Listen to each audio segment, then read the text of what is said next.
beautiful thing right now. Rise and shine, it's a beautiful day. I am alright.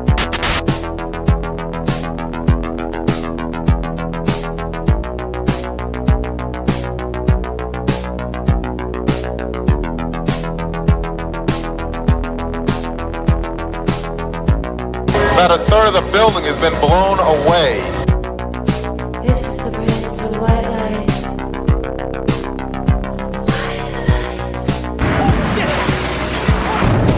Our very freedom came under attack in a series of deliberate and deadly terrorist acts.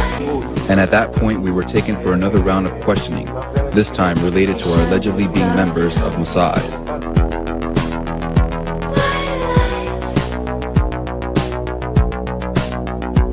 Crazy evil.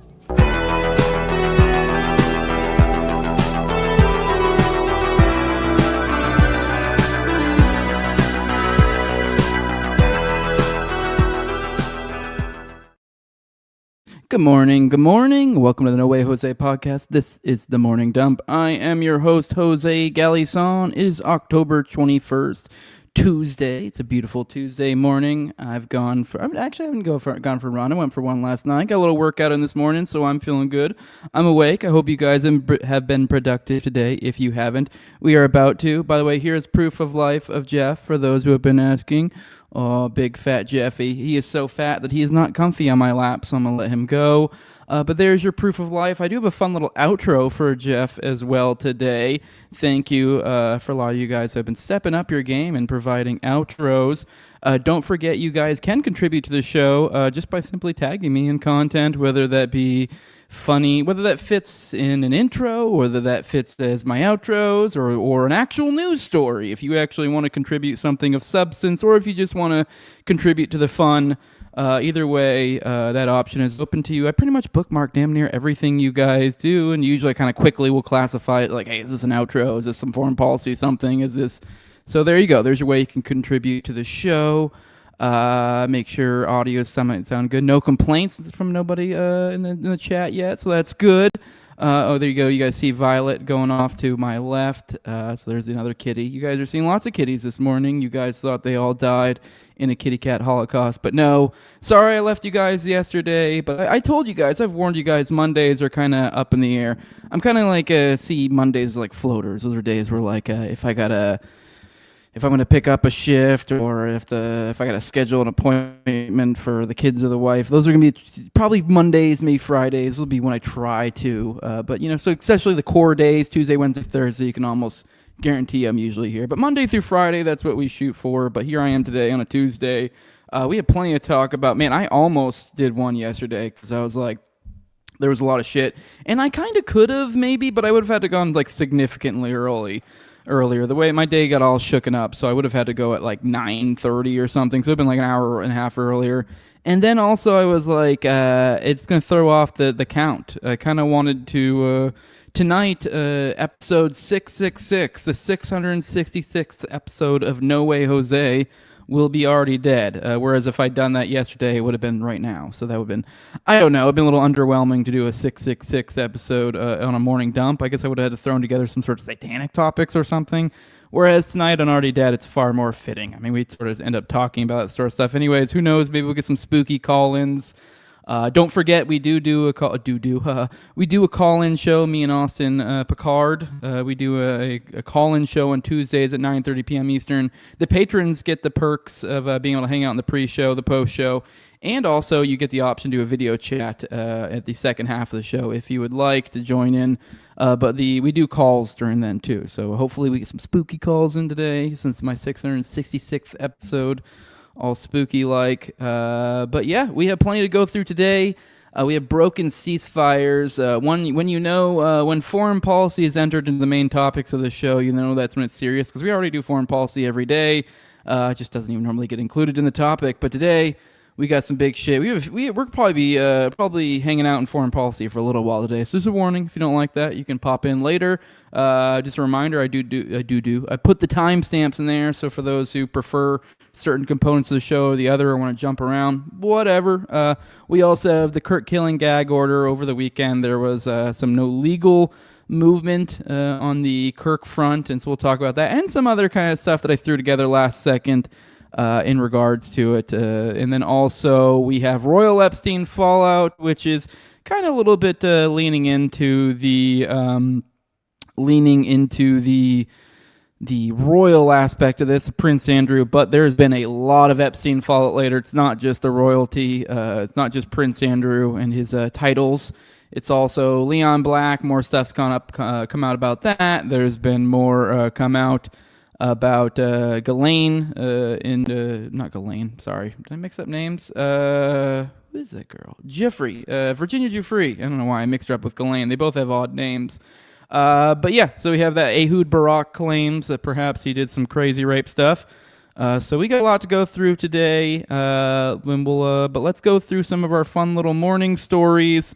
Then we'll go through our foreign policy, and then we'll get to our main topics. And we'll say our good mornings after we go through the little intro. We'll check in for all of you good, fine people. Make sure to hit that like button when you pop in here. Share the show. Let your friends know, all that good stuff. All right, let's go ahead and get into some fun little mornings, little introductory stories.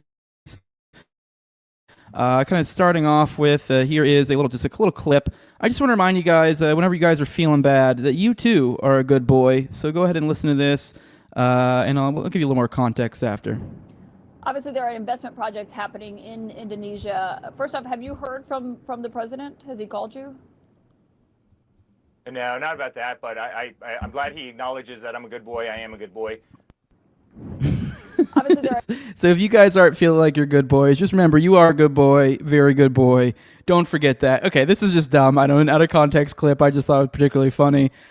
I don't know if it really is as silly as they made it seem. That he really, I mean, I don't know. Maybe he saves it and then makes it a little bit more funny and goofy with that good boy line, and it wasn't this creepy cut like this. Who knows? Whatever. But it's more fun out of context. Either way, there is kind of a funny, or not funny, but a interesting story behind this, though. The Indonesian president asked Trump on Hot Mic, "Can I meet Eric?" We didn't really cover this at the time. It was just maybe a little bit less than a week ago, that there were some hot mic or something with the Indonesian president, and I believe, yeah, he's like it says right here, "Can I meet Eric?" Implications being that the foreign leaders and wanting to meet the sons kind of makes you wonder what's going on, and I think there might be something to that. I've kind of... We haven't really done, I don't think, any, maybe we've done onesies, twosies, or little bits of segments here and there, kind of on the periphery of this topic, but we've never really honed in too much on that. But there's definitely, I think, something to that. I think between the Witkoffs, the Kushners, which we'll talk about them a little bit today, and then even his sons and all their business interests, there's definitely some untowards type behavior going on, I would say. But on the flip side, I'm a little bit torn on it. As we've talked with this Gaza deal stuff, it seems to be, as gross as it may be, that these capitalists, in the capital C, state capitalist sense of the word, kind of see there to be money to be made by not murdering everyone. So it's kind of like, well, I mean, I don't know. I guess if it's incentivizing them not to fucking just lay waste in the entire land, then okay, that might be something. But all right, we'll touch more on that later. But I know that is interesting. But you guys are good boys. You are the goodest boys. But speaking of more good boys, Trump's kind of okay, I say good boy. Maybe that was a little bit ham-fisted there. But we have sort of good news in the foreign policy front that we'll get into when it comes to Russia and Ukraine here in a little bit. But I do think it sets the tone of the vibe, I think, here. You'll kind of get what I mean, that apparently, oh my goodness, of course, StreamYard shit out. Give me 1 second. I'll be right back. But yeah, we have Trump essentially had, who is this? Is some opera singer, I guess he's super famous, Andrea Bocelli in the Oval Office, and he basically made Zelensky wait while he had the meeting. So, I don't know, just particularly fun. Let's watch a little bit of this. I think maybe this little clip of him singing may jog your memory, because he is, even if you aren't a big opera person, this is one of those ones that you've probably heard in a movie or something before.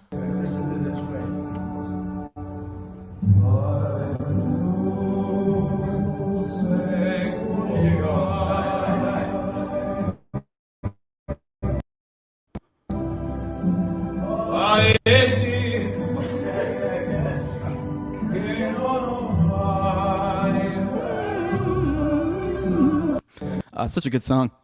Just really hits you in the feels. I don't know why. I mean, it always like that is a song they always seem to throw at you in movies, right? When it's like some heart-wrenching, not wrenching, maybe it's the wrong word, I don't know, inspiring. Definitely some sort of emotional moment of some sort. All right, moving on more into a little bit more substantive, but we're still having fun here. Here is from Ryan. Oh my God, I hate this so much. I hate StreamYard with every fiber of my being. Give me one moment, my good friends, and I will bring this clip right back up. Oh my God, I hate StreamYard. Here you go, the clip's back. StreamYard, if you ever want to advertise with me, I will take those words back. I will deal with this guff if you give me money. But until then, I will complain about you while paying for your services. But either way, I thought this would be... I haven't really dug in too much on the show and the whole Mamdani thing. I mean, I think it's mostly kind of faggoty and overblown. I don't give a shit particularly about New York, because it's like New York's kind of just the rot of America in many ways. In my view, I know a lot of people have this like, oh, we gotta save it and fight for it. Like, okay, whatever, fight over your fucking cum-covered biscuit. I don't give a shit. Like, that's kind of my perspective. I don't know. Whatever. I know a lot of people see like the peach of the United States. I think it's been gross for forever, and it is gross. I mean, I don't know. I'm someone from New England. This idea that we're supposed to have this, I don't know, whatever. But either way, we've had this outside contender come out, this dark horse that I've particularly liked. What's his name? Siwa? I always want to say like Jojo Siwa because I have children, but it's something like that. I know. Sliwa? I don't know much about this guy, but this dude fucks. That's what I can tell you right now. This dude's awesome. I mean, Mamdani's kind of gotten the map because he's been the one who's had some balls in the sense of like being willing to be like, oh, I'm not a bitch for Israel because that makes no sense because I'm running for New York. So this makes no sense. And he's gone, I think, as he should, he's gotten the recognition for it. And it's been pretty crazy watching also the Democratic Party be ridiculously slow to in any way, shape, or form support him, because that's kind of typically how party politics works. You just kind of fall in line with the party unless you have some genuinely good reason, and they never seem to be able to find good reason with Mamdani because no one really wants to say it's the Israel thing. Because all the faggoty stuff that I think is dumb about Mamdani is all the stuff that they were running on hardcore like 5 to 10 years ago. It was kind of in niche or whatever at that time. So it is kind of like they can't really run against it. It is so in this weird catch-22 position with them. And now it seems lately the talking point has been that this Sliwa guy should back out, because I guess Cuomo, I think, is also running this too. And the idea being that, you know, that way, you know, to kind of open up the lane for Cuomo. Now, personally, after seeing this Sliwa guy, which I'm about to show you this clip, I kind of want this guy in here. I don't know where he is on Israel, but regardless, this dude is dope. So go ahead and watch this. However, I think you'll see why. I think it is clear to New Yorkers who are against Mamdani that you and Cuomo are splitting the anti-Mamdani vote. So my question is simple. Are you okay if Mamdani wins that you, so to speak, contributed to that? Well, number one, Ackman is a jerk. Has he been right yet? Here's a guy who goes up to Newport, Rhode Island and thinks he's a professional tennis player. Come on, Ackman, stay in your lane. Does he know anything about politics? No. Does he live in New York City? No. He lives in Chappaquiddick, the whitest suburb of America, where even the lawn jockeys are white.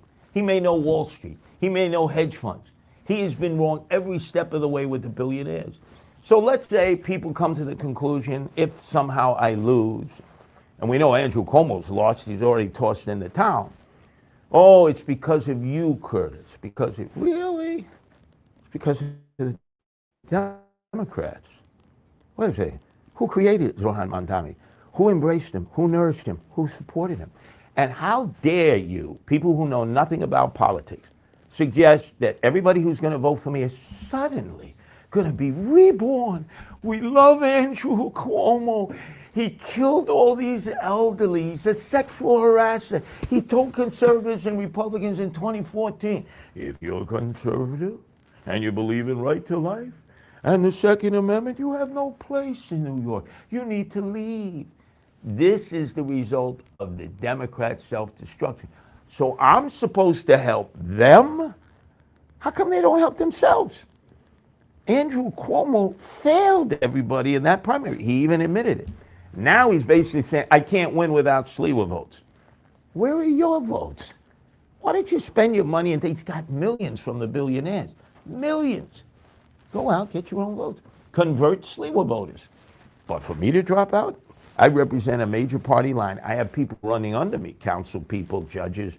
They put their heart and soul into it. They support me. I have more donations than Andrew Cuomo does matching funds. So you know something? This is called voting. Sure. Since when do we not let people vote? Billionaires determine the next mayor? If they don't like it, they can leave. They have options. Blue-collar working class people don't. Those are the people I'm representing, not Andrew Cuomo. All right, now I have no idea if this guy actually in any real way, puts forth the values that he claims to represent. But either way, this dude's dope. And now after seeing this, I'm very much like, well, no. I mean, I don't know the numbers, and obviously New York, I'd assume Democrats win in a landslide every fucking time. But I don't know. I would think, especially if Sliwa maintains this line. Once again, I don't know the specifics, that poll numbers, any of this shit. I would assume maybe just my vibe here is that who knows? Maybe we might get something interesting here. I mean, I would. While I don't see this happening, who knows? Maybe you see something along the lines of a Democrat dropping out. I don't know. I just this is at least something's unique about this to me. That it seems that like we're in this weird, as he kind of pointed out here, this like self-destruction of the Democratic Party, to where like, or whatever the Democrat, like obviously it's still going to exist, but like whatever it become, I don't know I don't know what this means. I guess this feels different to me. This feels like a rising of like a cool base, right wing sort of, and then this like I don't know, the more populist left. They're kind of forcing out the neoliberal left. To some extent, it feels like. I don't know. Maybe something interesting could occur here. I'm interested to see if any of you guys who are following the ins and outs of this, of the party politics in New York, what you guys think. But let's pop in. Let's say our good mornings, and then we'll get on to our foreign policy. Good morning, Tash, God of Fools. He said, did you see Trump's most recent post on Truth?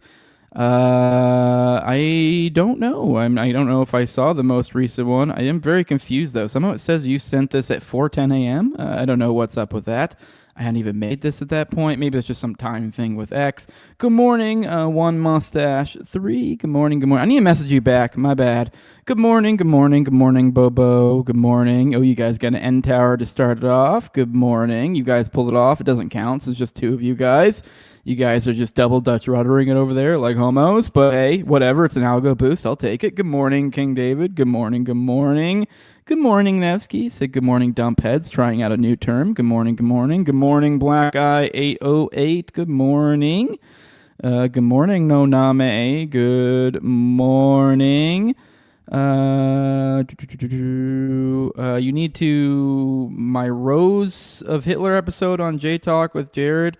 Yeah, I do want to get you on the show. Probably maybe do like all things J's one or something. I mean, something fun. Maybe we'll see how we'll either vibe check YouTube or maybe just do a Rumble exclusive. Just put it on the audio podcatchers. But I look forward to whenever do that.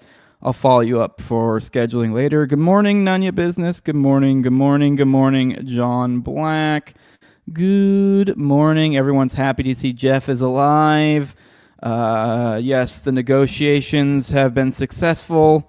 To get you guys have gotten your proof of life. So you guys are gonna have to start sending over money, or I'm gonna start sending over little toe beans. That's what they call them. The cute little kitty toe beans. That's what they call them. Look at their little toes. Little toe beans. They're adorable. Look at kitty toes. That's what they look like, beans. But I'm going to start sending over as cute little toe beans unless you guys subscribe to the Patreon up here. Good morning, Mega Nerd. Good morning. Good morning, CSESTP. Good morning. Good morning, everyone. King David says, fuck yeah, we miss Austin in the morning when we don't have Jose, the good old days. Yeah, maybe we'll get him back in there one of these days. I don't know. But he's buried in his process. He's got his own weird process that doesn't allow it to work. I think his problem is, I mean, we've even said this on the show. I'm not talking shit or anything. He tries too hard, and that's the problem. Whereas like a Monday through Friday morning show or like a daily show, I'm like, and it's like you can't put in the sort of work that you or try or even come close to attempt to put in the sort of prep that you put in for your own stuff for these. I love Austin. I'm basically the role I usually pull as the one who's I put the coolers on his autism. That's what I do.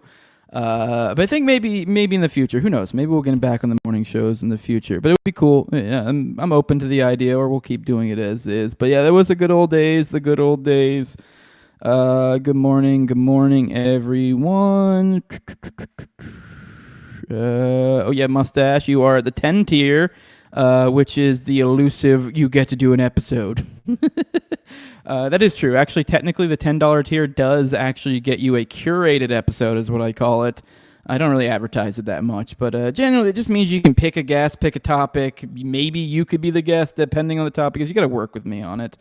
But I don't know. You don't really got to pay me $10 if you got a good enough pitch. Good morning, Tom33. Good morning, Comment Mama. Good morning, Tash God of Fools says good morning and a wonderful nigger faggot to everyone. Good morning. Yes, I'll message you back about the Telegram. Sorry, I'm really bad about these things, Mustache. It's it's an exclusive group. That's what it is. That's how I sell it. I'm not a piece of shit that forgets to follow up. It's an exclusive group. Good morning, Typester. Good morning. Love you too, Mustache. Good morning. Bobo, I did actually hit up Danny, by the way, so I gotta message him back. So we'll see if maybe we can't figure something out one of these days. Good morning, No Hablo says, should have known to be early today from the For the Poor's drop at 0500. It's not early today. Today is on time. I just have been late a lot, I guess. So now you have an odd expectation. Good morning, Kimberly there. Good morning. Nevsky says, gotta love how Trump mogs foreign leaders. I do like that. That is always fun. That is much fun. Good morning, Che Coho. Good morning, Tao Rose. Says, I dated an opera singer who was 4'10". And on our first date, she stopped our walk to conduct a funeral for a dead bird. I hope you got the fuck away from her. That sounds awful. I don't know if I said good morning to you already, Black Eye. I think I did, but good morning, Black Eye. Good morning. Mustache says, I'm from LA. I hate it and I left. Yeah. It's Black Eye saying Dark Horse. He's the motherfucking vigilante king. I guess referring to Sliwa. Okay, I guess I've been sleeping on this guy. Let me see. Good morning, none your business. Good morning.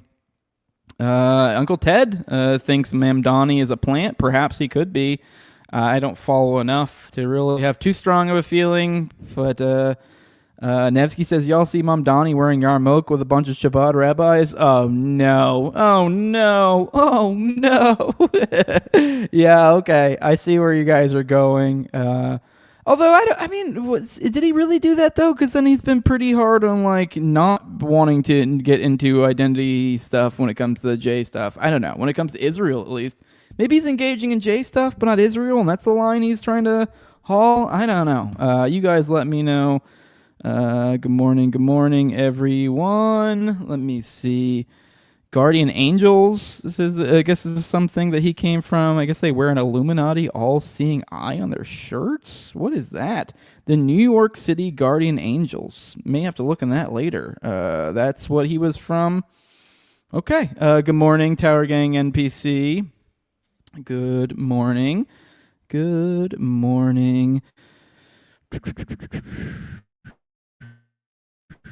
Let me see. Good morning. All right, now you guys get into some deep, weird talks. All right, good morning, Gerald Hall. Good to see you. Good morning. No Hoblo's trying to give me some toes, too. Good morning. Black Eye says, Top's trying to claim Austin. Well, he can't fucking have him. He's mine. I'm just kidding. I don't know. I mean, if he takes them, I guess he wins. I don't know. Yeah, see, Bobo says Jose's a level 1 artist. Autism. Dan, your fucking spell check got the best of you there, but I know what you mean. You said I'm a level 1 autist, and autism is Austin is a level 3. God, his name throws it off. Yes, Gerald, you missed it. I showed proof of life of Jeff when you got here. Good morning, Marna Mac. Good morning. Good morning. Good morning. Let me see. Nevsky says, a midget holding a funeral for random dead wild bird. It's a hilarious visual. I hope she sang full-on opera for it, too, like a beautiful ode. That would be nice. Good morning, Chad Head. All right. I think we've gotten through our good mornings for now. Let's get into foreign policy. Starting off, all right, ladies and gentlemen, this is what a ceasefire looks like, is what I put here over the weekend. A couple days ago, was this the 19th? This is on Sunday. Israel launches wave of heavy airstrikes across Gaza, killing at least 42. So, yeah, that was the initial stuff on Sunday that we heard. I will have a little bit more digging into in some of these subsequent stories. But, initial claims like some, Hamas, vagary, and of course that means we got to kill dozens of people, and give no sort of credence whatsoever for perhaps waiting and seeing or maybe being wrong or anything, because that'd be crazy. It's not like they're in a ceasefire or anything. But continuing on with this, kind of jumping off because there's been more deaths, kind of a more complete account of this since I missed yesterday's show. Gaza Health Ministry says at least 80 Palestinians killed by the IDF since ceasefire went into effect. So, the Health Ministry said the total of 45 bodies of Palestinians killed by Israeli attacks were brought to hospitals over the previous 24-hour period. The IDF unleashed a heavy wave of airstrikes across Gaza on Sunday after alleging its troops in Rafah came under attack by Palestinian militants through a White House official, though a White House official told the American Conservative that Hamas didn't violate the truth and that an Israeli tank hit an unexploded IED that has probably been there for months. The IDF announced on Sunday that the heavy bombardment was over, but it killed at least 2 more Palestinians on Monday. According to the Palestinian news agency WAFA, they were killed by an Israeli strike in Gaza City. The IDF claimed its forces fired on 2 terrorists who allegedly crossed the yellow line, referring to the line Israeli troops withdrew to when the ceasefire went into effect. But the statement didn't allege the Palestinians were armed, which we've talked about this before, this whole yellow line nonsense, which I don't think we've covered this. I think maybe we'll get into it in this, but now I guess they've just started actually marking these yellow lines, and we'll get into that some more. There have been several incidents of the IDF firing on Palestinians who allegedly crossed the yellow line, which has not been marked, meaning people on the ground are unaware they're crossing it. The Israeli military said on Monday that it had started marking the boundary by placing large yellow concrete blocks along the line every 200 meters. So every 200 meters or so, there is a yellow block, and that is supposed to be a yellow concrete block, and that's supposed to be what you know as the boundary. If you go past that, you get fucking murdered. In one attack on Friday, the IDF massacred 11 people, including 7 young children and 3 women. So they got 1 dude in there, which I guess we're just supposed to assume that he's a baddie because he has a penis and is an adult, because that's how that works. The family could have been warned or dealt with in a way that did not lead to murder, said Mahmoud Basal, spokesman for Gaza's civil defense. What happened confirms that the occupation remains thirsty for blood and determined to commit crimes against innocent civilians. Palestinians in Gaza have also been working to recover bodies that are under the rubble, as around 10,000 people have been reported missing. The health ministry has said that since October 11th, 426 bodies have been recovered. The ministry's violent death toll since October 7th, 2023 has climbed to 68,216, and the number of wounded has reached 170,361. Studies have found the ministry's number are likely a significant undercount.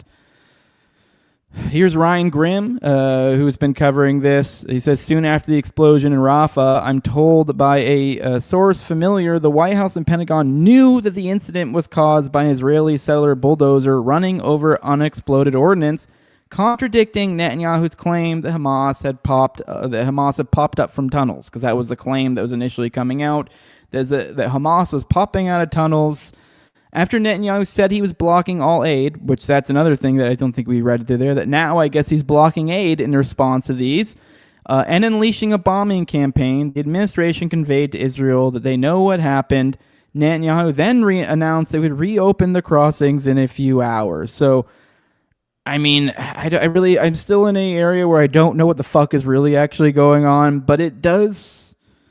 While I am hesitant to buy into this because we've been fooled this before, but this always this reoccurring theme with the Trump administration where we get these periods of time where we get these sources say story. But I at least gotta say with this one, at least the sources say the vibes are different. The sources say that I'm getting are from sources like Ryan Grimm. They're a little bit more like not bullshit. It's not like Eli Yakovoe, or I don't know that, like I just made up that name, but like just some I can't even remember the name of one. I was thinking of one. There's like one specific Israeli journalist who's actually like former like Mossad or something, and it always pops up in these. And he's always the sources say guy, being like, oh, Trump and Netanyahu are really at odds, and then come to find out, oh, they clearly were planning to fuck over Iran or whatever the given thing is at that time, the whole time. This one does feel a little bit more legit. That I'm still kind of, the vibe I'm getting is that Netanyahu does not want this deal, and I'm getting the vibe that Trump does. I know I'm always kind of like, oh, they're handing, especially after where I gave a tiny bit of credence in the past with perhaps some of the Iran stuff. I'm far less apt to do so now, but I don't know. I'm just feeling a little bit different about this one. But either way, it's kind of like, it's not even like that great. It's because, like I said before, I think they have money to be made. So I think there are money interests that may have a slightly different, like it's slightly in line with the overall mission, generally speaking, of like the Netanyahus. But I think there's a slight diversion here, and this is the diversion. Instead of like a complete and utter wiping out of Gaza, like I believe the Netanyahus of the world would actually probably prefer, I do think the vibe I'm getting so far is like the Ellison, the Teals, the Kushners, the Witkoffs. I think they have a lot of money to be gained from this weird technocratic vision they have for Gaza. So it is kind of like it's not really like I'm like being like, oh, well, the white hats are coming in, particularly. In a certain sense, I guess, because I am sort of talking about the survival of the Palestinian, or of the Gazans, I guess, sort of. But just that's the vibe I'm getting. Maybe I'm open to being completely wrong. Trust me, I'm completely open to being. They play this kayfabe theater that, oh, we're not getting along all the time. So it seems to be and I think we'll have some more to kind of go into that. But just a reminder, here's Ben Gavir. The audio is out right now, but it doesn't matter anyways because this is in Hebrew. But here's him. Like I said, the audio's out, but it's essentially what he says in this, on television in Israel. It says, now that we have received the hostages, we must return to war and open the gates of hell upon Gaza. So we've been kind of showing all sorts of quotes from these people from the jump, but I mean, it seems that this is what they want, but it does seem we have this genuine countervailing force. But then again, here's Trump saying him threatening Hamas with eradication if it doesn't behave. Trump said on Monday that Hamas must behave in Gaza, or the Palestinian group could be eradicated, echoing similar threats he's made since the ceasefire deal was signed. We made a deal with Hamas that they're going to be very good, they're going to behave, they're going to be nice. If not, we're going to eradicate them if we have to, the president told reporters at the White House. Trump suggested that Israel was eager to restart its genocidal war. If he gave the word, Israel would go in 2 minutes if I asked them. I could tell them, go in and take care of it. But right now, we haven't said that. We're going to give it a little chance, he said. His comments came a day after Israel unleashed heavy airstrikes across Gaza, killing at least 45 Palestinians after claiming IDF troops came under attack in Rafah, though some reports say the blast was caused by an Israeli vehicle running over an exploded ordnance. During the alleged attack on Sunday, Trump suggested that if it was a Hamas operation, it was not carried out under the direction of leadership. So here's another thing why I'm kind of pointing out it seems to be that like he is still, despite this, he's trying to find a way to be like, oh, well, he's trying to find a way to keep this ceasefire in effect, despite the fact they've killed like 80 people. But, I don't know. Such is an Israeli ceasefire. Anyways, so here's going on that he said he made similar comments on Monday saying, I don't believe it was leadership, but they have some rebellion in there among themselves. While Trump has not addressed Israel's repeated attacks on Gaza, which have killed at least 80 Palestinians, he accused Hamas of being in violation of the ceasefire and warned it will be taken care of really quickly if it does not strain it out themselves. So yeah, this is where, I don't know, it's kind of up for interpretation. At the same time, though, another thing that kind of, it feels like with this, we have Kushner and Witkoff kind of going out and about doing a kind of a media tour, talking to different people. They're kind of saying a lot. They're saying a lot of stuff while still kind of having this weird line of being like, oh, but yeah, we're pro Netanyahu, yada, yada, yada, yada, whatever the fuck. But yet while also being like, oh yeah, it looks like a nuke went off, and there's just the most craziest of murder, and everyone hates war, and they're like, do you think it's a genocide? Oh no, let's not be crazy. Ooh, like, and I think Netanyahu, like, very much, it's this weird line they're trying to toe where they're like, this is awful and really, really bad and the worst, and like kind of like mass slaughter, but it's not that big, awful G word, and like we're still pro Netanyahu and he's great. And I just think people misunderstand him. Like, it's this weird line. But kind of more on that. Here's from Kyle Anzalone. Here's Kushner saying Trump believes Israel is getting a little bit out of control. Says in an interview, Donald Trump's son-in-law, Jared Kushner, said the president believed Israel was out of control following the attempted assassination of Hamas leaders in Qatar. Kushner and Trump's envoy, Steve Witkoff, appeared on 60 Minutes on Sunday, which is another one I find particularly interesting with the 60 Minutes. We've covered pretty well in this show the Ellison takeover of CBS, and funny enough, it was actually 60 Minutes. We covered this in the show. I forget which specific segment it was, but it was some anti-Israel story that happened, I believe, on 60 Minutes that kind of set off these chain of events that essentially caused them to take over creative control over 60 Minutes, and then from there they kind of, then it spiraled into, oh, now we own CBS. Anyway, so now here they are on 60 Minutes after this overhaul of this. Now it's the most Israeli-friendly, American forward-facing thing that you could possibly have so far as media, really. And this is still the line they're coming out with. So all these things in mind, I think find that interesting. Like, they're not in hostile water, and the things they're saying is kind of wild to me. But anyways, when asked how Trump responded after learning of the Israeli assassination attempted last night, Kushner responded, Trump felt like the Israelis were getting a little bit out of control. He continued, it was time to be very strong and stop them from doing things they felt were not in their long-term interests. Witkoff explained that Doha was playing a key mediating role in talks between Israel and Hamas. He said the strikes set back negotiations and the Qataris lost faith in the U.S. He added, we felt a little bit betrayed. On September 9th, Israel fired 10 missiles at a Hamas building in Qatar, including a Qatari security official. Was it September 9th? I totally forgot that the Qatar thing happened the day before the Charlie Kirk thing. That's wild. Okay, anyways, I thought there was more time between those things. The Hamas officials were meeting to discuss ceasefire and hostage exchange proposed by Trump. Witkoff also claimed that Trump did not have knowledge that Israel was planning to attempt to kill the Hamas leaders. However, Israeli officials have disputed that narrative, claiming Trump was informed at least hours before the attack and did not push Israel to call off the operation. Following the assassination, Trump had to try to mend the relationship between Tel Aviv, Washington, and Doha. Trump mediated a call where Netanyahu apologized to the Qatari counterpart. He also signed an executive order giving additional security guarantees to Doha, which that was one I do actually, I'm glad we're mentioning it now. I did want to back up and say I was fucking retarded when I kind of covered it last time. For some reason, when I covered that story, it just didn't dawn on me. Like, we had just had the bombings, and like we essentially gave them like Article 5 NATO shit, basically, the equivalent of it. And I don't know why at that time, I was kind of this is a dump. I cover it in the moment. I was very much like, okay, well, I mean, I guess.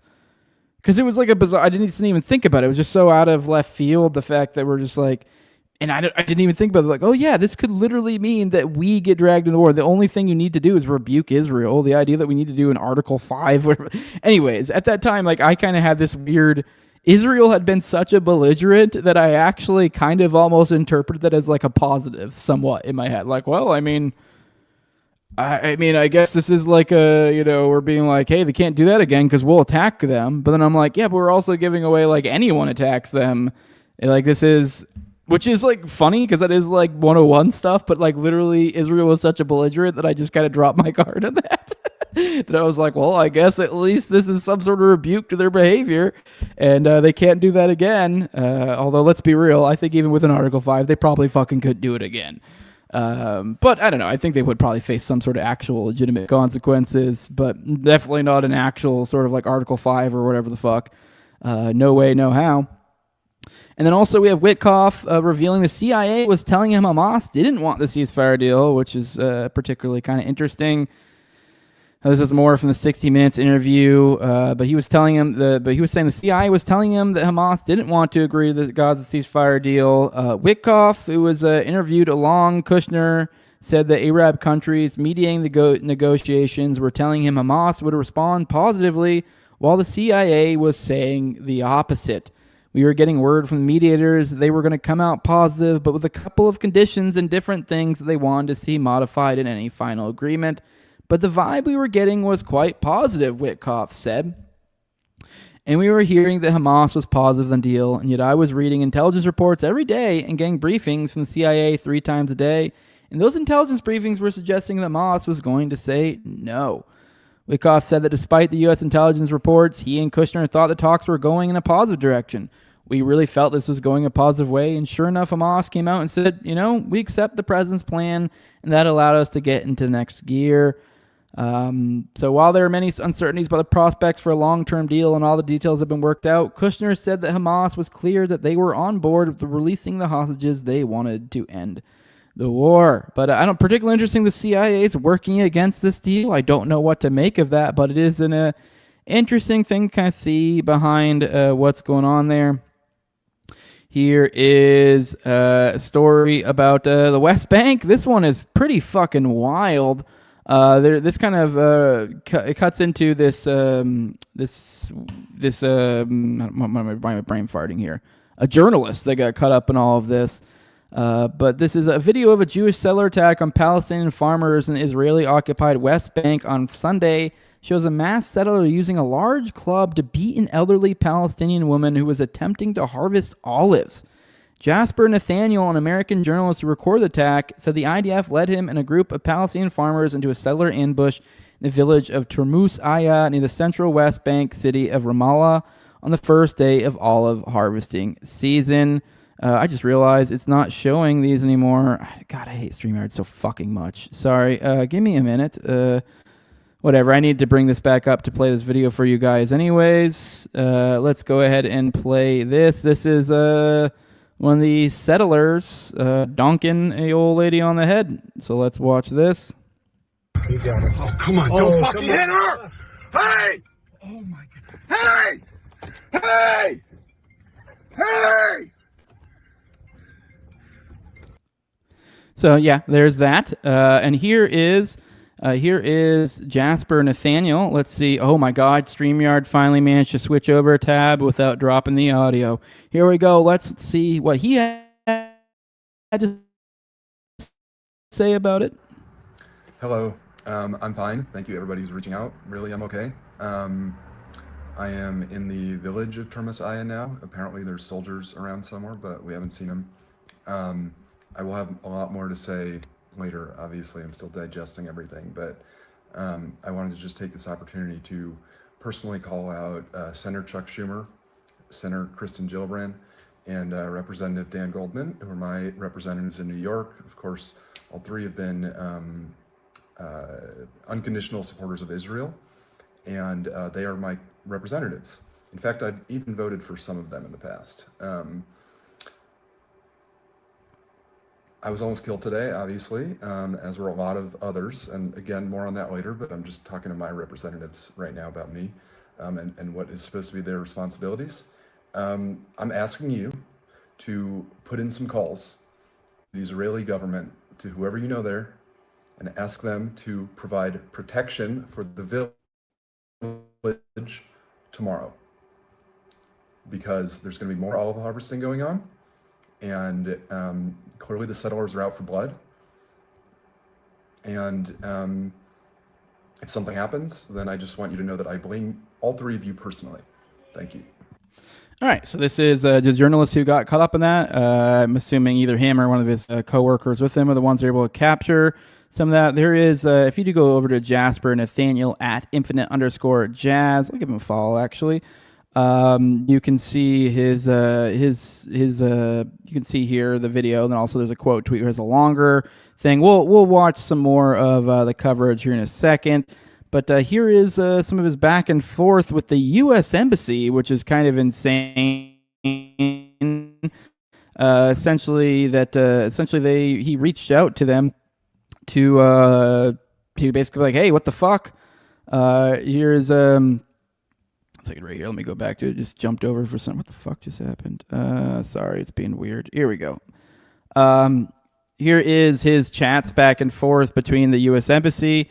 It says, we've already told Israelis that they plan to be out there again tomorrow. I'm friends with the mayor, Lafi, but then again, we told Israelis yesterday that the villagers would be out there today. And then actually now here is Jasper. He says, we need American protection. We are Americans. So this is between him and the U.S. Embassy. And then they said, unfortunately, we simply can't do that. Much as I might personally like to, we haven't got the manpower to protect the nearly 60,000 American Palestinians, and legally we're not permitted. And then he goes, I am an American tourist. Can you protect me? And then they go, unfortunately, no. The protection of American citizens is always the responsibility of the host nation government, which is why we pull our embassies out of places that host nations can't or won't protect them: Syria, Iran, Yemen, and Venezuela, etc. Which is why we pull our embassies out of the host nations that can't or won't protect them. Well, that's odd. Yeah, because as he says right here, are you implying the Israeli government will protect me and other Americans here? I don't understand. The IDF led us directly into an ambush. And they said that's what's supposed to happen. Yes, so I guess their perspective here is that it's not their response. And maybe they're correct. I don't really know exactly the role of an embassy, but essentially they're saying that, hey, we normally just don't keep embassies in areas that, essentially that the host nation's incapable of protecting our citizens. So that's the places you wouldn't find embassy at. I don't know. I don't really know enough about what an embassy is supposed to do. This seems pretty wild to me. Here's also another video of just kind of see the danger he was in.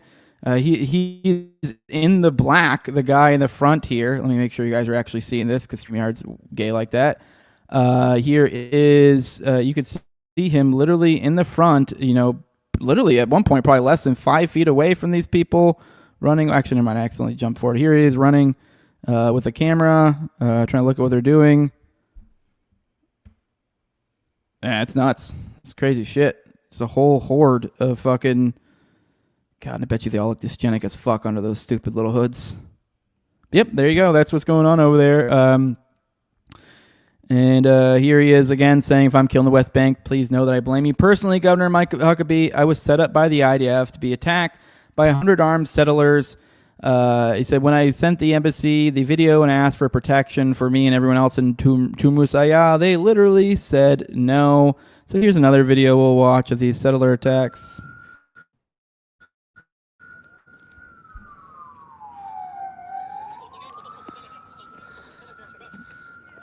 هناك نقدرش ننزل لحالنا 4-5 burning a car. See them all dressed in black. Keep in mind, this is all the harvesting time. So there's like a purpose behind it.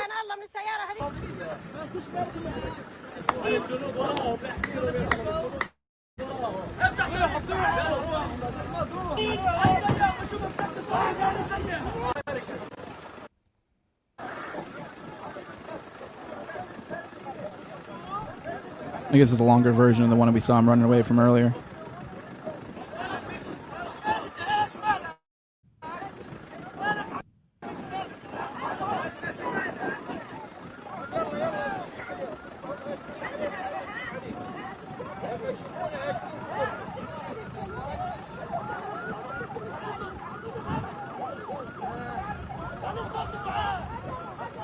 Just pathetic. It's just pure fucking barbarism, and anyone associates this with some sort of Western values or anything is just a fucking joke. All right, let's get into more over in the Caribbean. We got some more murder on the high seas. Hegseth announced 7th U.S. bombing of boat in the Caribbean. Trump also confirmed the strike last week left 2 survivors. So this time they said they killed 3. Once again, saying drugs, no evidence.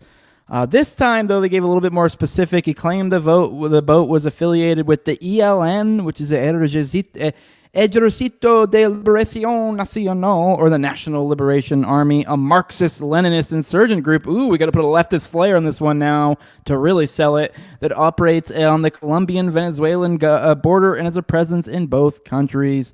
The U.S. has listed ELN as a foreign terrorist organization since '97. So I guess maybe, I don't know. So now it's actually perhaps a terrorist organization.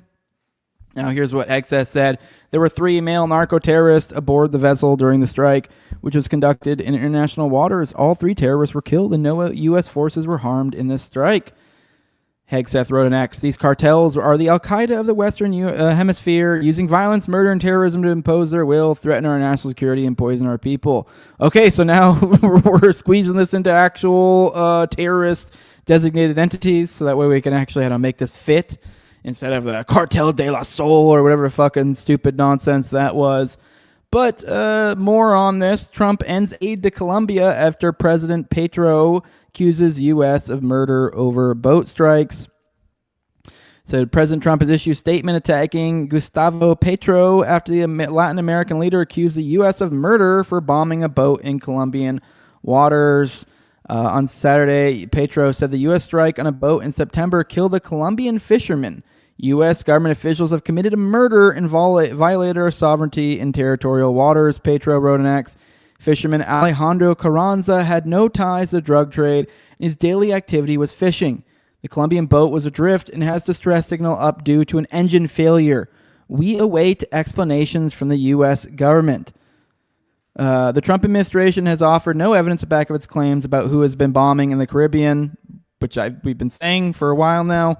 It's literally just the videos. What the public is seeing is what everybody's seeing, aside from, I guess, the military officials who aren't telling everyone else.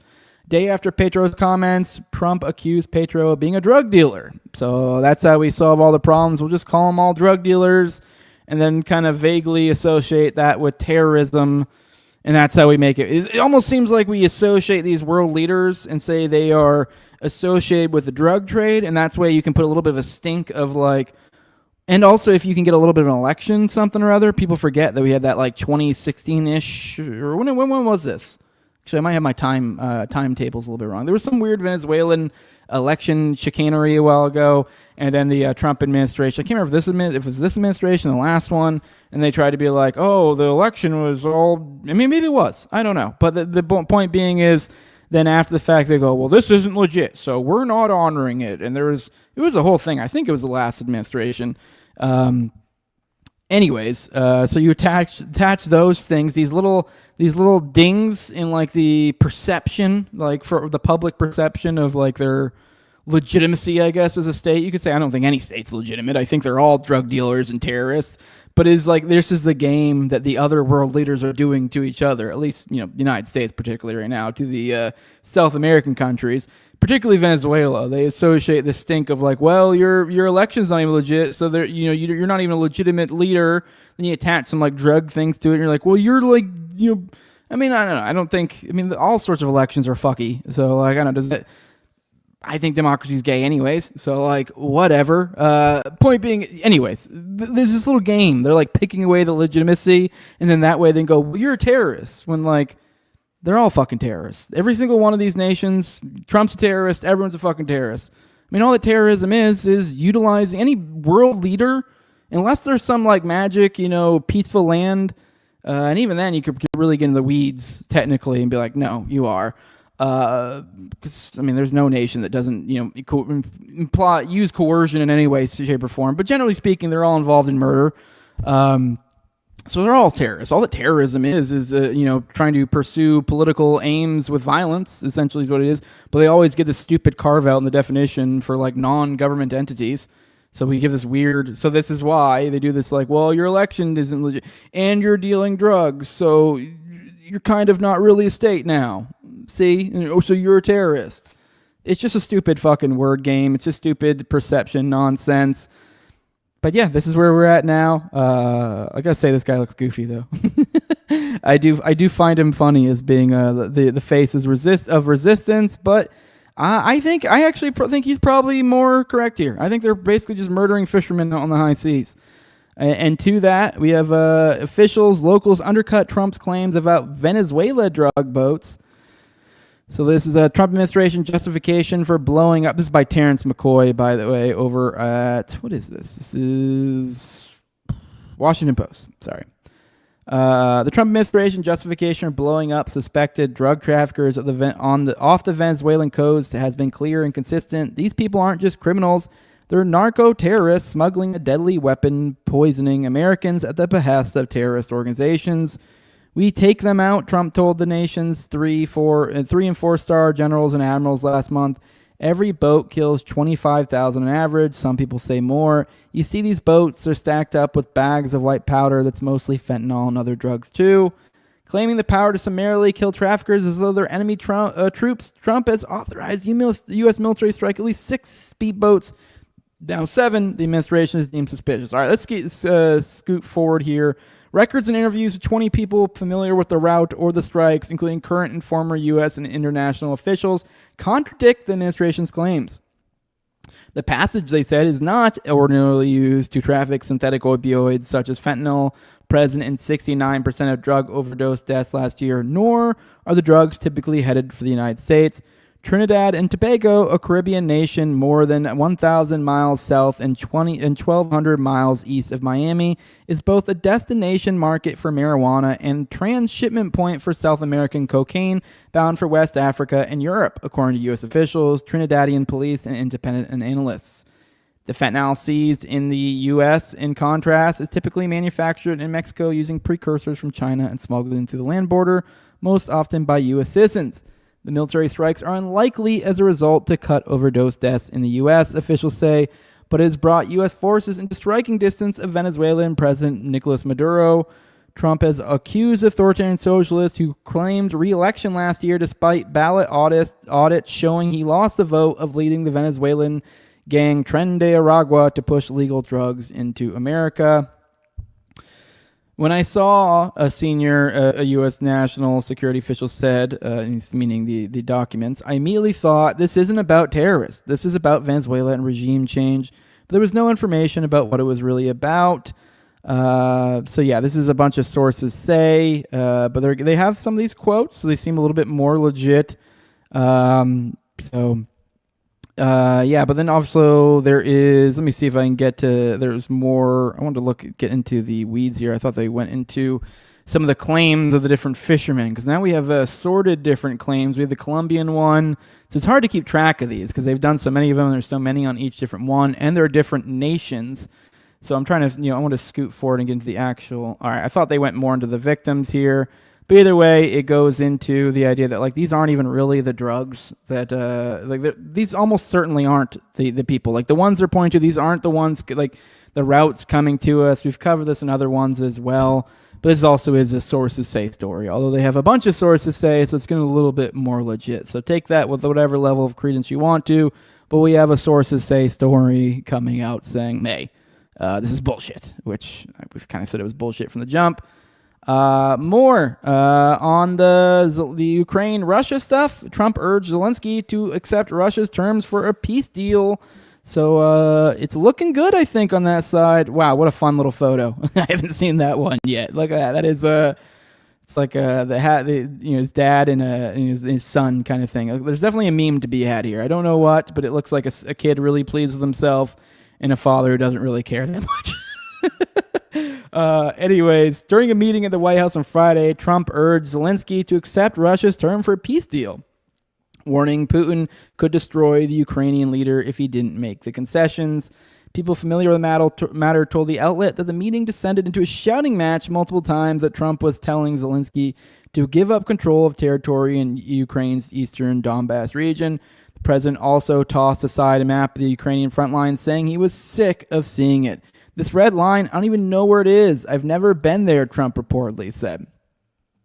The report said that Putin made a new offer to Trump when they spoke on the phone on Thursday, proposing that Ukraine cede the Donbass in exchange for Russia ceding small parts of Kherson and Zaporizhzhia. I mean, that one always gets me. The decision marks a concession from Moscow, as its previous offer involved Ukraine ceding the Donbass and freezing the lines in Kherson and that Z place. Trump also said Zelensky during the meeting that Ukraine was losing the war and that the Russian economy was doing great, contradicting recent public comments he made about the conflict, which is completely believable. A European official told the FT that Zelensky was feeling very negative after the meeting. But yeah, I thought this was particularly interesting. I think there were some clips too of Zelensky saying some stuff more amenable to kind of like looking towards peace. On the flip side, I thought this one was particularly pretty funny. But also, like, we can't be doing this. But here's from Mehdi Assad. He quotes from a Huffington Post article here. He says, in response to HuffPost query about who suggested Budapest, White House Press Secretary Garland Leavitt responded, "Your mom did." And White House Communications Director Stephen Chung replied, "Your mom." And he says, every time you think they can't think lower. All right, I'm not going to subject you to this entire article. The crux of the story here is apparently, like, I guess the summit that they're getting ready for here soon with Putin is going to be in Budapest, which is, I guess, like a significant location because I guess people are saying that's where Russia promised not to invade Ukraine in the past or something. I don't know. I don't really know. Don't really give a shit, to be honest. But it is also like, I don't know, you can't be. I mean, well, it is hilarious. It is hilarious to tell the Huffington Post that your mom, I don't know. I don't think we could do this as serious people. I also am kind of like getting a little, well, it is like funny and it is absurd. It is like, it's in, if you're trying to be, I don't know, how do I put, I'm getting annoyed with it because it is like a lot of times it's like this like trolling, like, behavior that like they've seemed to learn from like the younger generations are trying to implement, but it's like a lot of times it's when they're completely in the fucking wrong and it looks really bad, like, and not done well a lot of times. So it'll just be like some really stupid, unfunny joke and like, and you're like, okay, like that's their idea of trolling, and it'll be like in a situation where somebody's calling them out for something that's like pretty damning or something. I can't think of an example. And there was some Hegseth one that comes to mind. There were some other things. And it was the one, the Hegseth with all the different press agencies that weren't going to sign his little, weird little pledge or whatever. But there's other examples of this. I think Vance did it to somebody once, but it always looks stupid generally. Although it is like kind of funny. It is like, on its surface, especially when it's implemented a little better. This is one of the better versions of it, I think. This one, like Your Mom, a classic Your Mom. But some of the other ones, they got a little bit too niche, a little bit like just became unfunny, became too much of a inside joke type stuff, and they just didn't pull it off right. This one's funny, but I'm still not digging it. I still think they need to cool it. They're not very good at it. It's also just overall not a good look, I think. We also got the Tom Barak, who has one of these days I need to get into. He has some untoward connections to Epstein. We'll get into that one of these days. I think he has some business ties, but he's another one of these business capitalist venture type fellas, I believe. Big money millionaire type that seemed to get a position in the Trump administration somehow. There seems to be a lot of those. But he's the envoy over there, the ambassador over to Lebanon, and I guess he's over there threatening war with Lebanon, or he's once again threatening Lebanon with war, particularly from Israel. Like, it's not saying the U.S. is going to do it, but he's essentially threatening on behalf of Israel, but while not being. It's kind of one of those. It's a nice restaurant you got here. It'd be really shitty if it fucking blew up and everyone in here got disemboweled, right? That would be really bad, wouldn't it? You're like, what the fuck is wrong with you? That's kind of what's going on here. But yeah, he suggested that even hesitation would inevitably lead to a major war with Israel. What's going on there? We've covered this occasionally. Over in Lebanon, they're trying to force the government there, trying to strong-arm them into essentially disarming Hezbollah within Lebanon, which if you know the role that Hezbollah has kind of filled, it's basically the country's militia and probably, I mean, I don't know if you want to say their government. But anyways, a disarming of Hezbollah in Lebanon is tantamount to a civil war. And Hezbollah, well, I mean, they are a terrorist organization. I'm sure I don't agree with them in every thing, but they are actually an entity that did sprout out of essentially a protection from Israel in the region. And a lot of it is like, I think why we look at these things kind of weird is a lot of these entities that sprouted up in the region didn't necessarily form along national lines the same way they did in the United States, because a lot of the stuff we were doing, particularly nation forming during that time, they weren't really actually nations. They were groups of people in different areas, and so it doesn't really, a lot of it's more about like ideology. This doesn't necessarily fall exactly along the same lines. So Hezbollah doesn't necessarily perfectly fall within Lebanon, although it is a major component in Lebanon. It's an armed faction that did sprout out of protection. It also does play large into Iran and the protection of the area, because these people do work together. This is where they go like, oh, Iran's a proxy in the region. You're like, sort of. No more than we're allies to different nations and stuff. So yeah, they have mutual interests in the region, and like that being keeping Israel the fuck out for one. So this idea of forcing out Hezbollah, obviously this is in this larger chess game going on. This is kind of taking one less tool out of the tool bag of Iran, I guess you could say. But so essentially there's another major push going on there.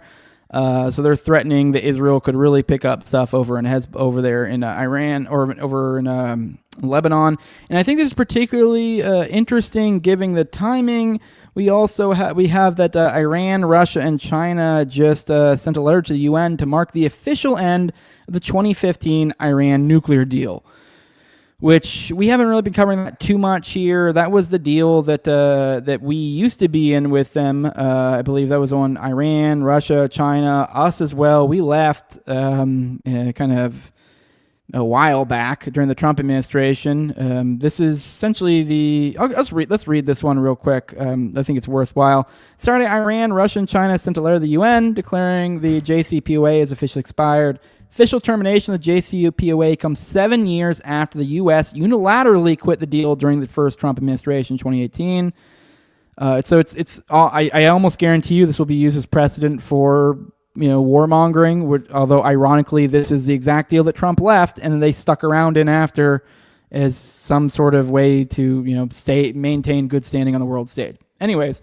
In the letter, the three countries condemned France, UK, and Germany, known as the E3, for triggering the snapback mechanism of the JCPOA. So in layman's terms, recently there was a snapback thing. Essentially, in this deal, they were going to impose sanctions, these countries. And these were the countries that were still left in it. France, UK, and Germany. My bad. There's also these countries as well. I didn't mention them a minute ago. But these countries were involved in it. They're kind of like the other side, I guess you could say the U.S. side. And part of their deal to make sure that Iran upholds it was sanctions. And so just recently they decided that, I forget to get in the weeds of it, Iran denies that they broke any sort of deal or whatever, I forget. But essentially, the Western nations essentially interpreted it that they violated something or whatever the fuck. And so now they're going to impose the snapback sanctions. And so this is what Iran's responding to. Essentially, they got strong-armed into essentially leaving it. So they've got the consequences of not following through in the JCPOA through these nations. And so it's kind of this, like, I think to them probably this idea of like, well, why are we even in this deal? If we're having to deal with the responsibilities, of staying with it while dealing with the consequences at the same time, we don't need to do with both. We can just be one or the other. So I think they're like, well, fuck this, we're out. So I don't know, but so they're officially out of that. I believe they are in other. There are other treaties there and nuclear treaties, and I don't necessarily think this will actually make any sort of difference in their so far as them actually pursuing nuclear stuff. But it's definitely going. It's all obviously going to be used as material for the powers that be. But all right, let's roll through the chat, and then we'll get into the main topics. I did warn you the Foreign policy portion was going to be a little long today. Make sure to hit that like button. I think we lost a lot of people with the autism of the foreign policy. It is what it is. Gerald tells me to kiss the wall. Nevsky saying that Mamdani rolled back his anti-Israel rhetoric. Good morning, Justin Valentine. He says, anybody who negotiates with the state of Israel in good faith has not read history. 100%. Let's see what else we got here. Mustache says, big booty Latinas do have a place in civilized society. They 100% do, for sure. Black Guy says, I'm an undercover VA agent. Yeah. Let me see. Justin says, why would Putin view Trump as a mediator president in a mediator president in a room with Zelensky? The CIA overthrew his puppet, and the U.S. is funding the entire war against him. Pure BS. Yeah, perhaps. I don't really know. I think they might be over this, though. So, good morning, Jug the Goat. Good morning, good morning. Gerald says, like the stream or you're gay, and love isn't real. Good morning. I agree. Hit that like button. Good morning, JC. Good to see you in here. Good morning.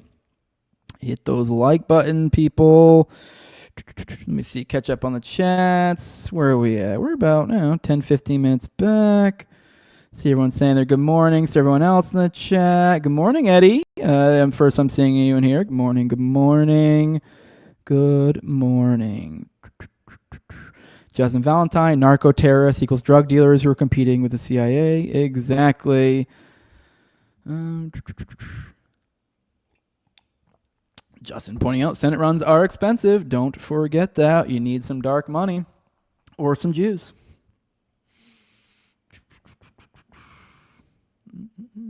Gino else is here. Justin says narcotics are extremely profitable if you're above the law. They cost very little to produce and are worth their weight in gold due to prohibition. You are not wrong at all. Tom33 says the first boat video was 100% a drug boat. Fishermen don't have 4 engines or whatever it was. Still wrong. They're going to kill innocents if they haven't already, though. Yeah, I mean, I'm completely open that some of them are drug dealers, some weren't. Hell, maybe all of them are drug dealers. But yeah, I'm definitely not cool that either way. Good morning. Hey, say what now? If they are drug dealers, I'm not like, okay, go ahead and murder them. Even if they were drug dealers and you're like, and they are coming to the States and all of the like things that are these like assumed things in here, I'd still be like, you still can't just fucking murder them. Like, you can't just do that. Good morning, Bobo. Says your Anatomy of State episode with Tobe was good. The intro song wasn't bad. I called it Dropkick Murphys before you said that on the video. Not horrible. You can do a lot worse. Yeah, if anyone has good Anatomy of the State, like Rothbard type intro stuff, send it my way. Me and Toad knocked out our first episode of the Anatomy of the State, the live reading here recently. So that is for the patrons. That's out there. It's not out for the public yet. It might have to wait a little while. But yeah, that was fun. Good morning, everybody. We got anybody new in here? Rolling through. Good morning, Justin. Says if the shutdown continues in November, we are about to find out how many Americans are on food stamps now because they're going to go nuts when the balance reads 0. That will be interesting how long this goes.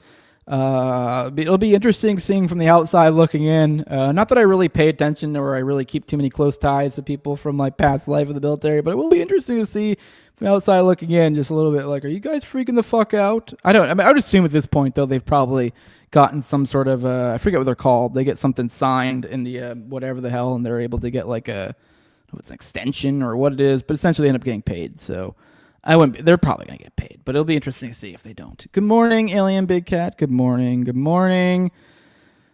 And then also someone saying Obamacare premiums are going to jump you too. Yeah, money's got to go somewhere. So it's got to go somewhere. That's for sure. Good morning, Bug Fights. Good morning, representing the Rumble chat. Good morning. Good morning. All right, let's get into the first topic of the day. We are way too late starting on that. All right, let's the Charlie Kirk gagging. We are gagging on Kirk. That sounded gay.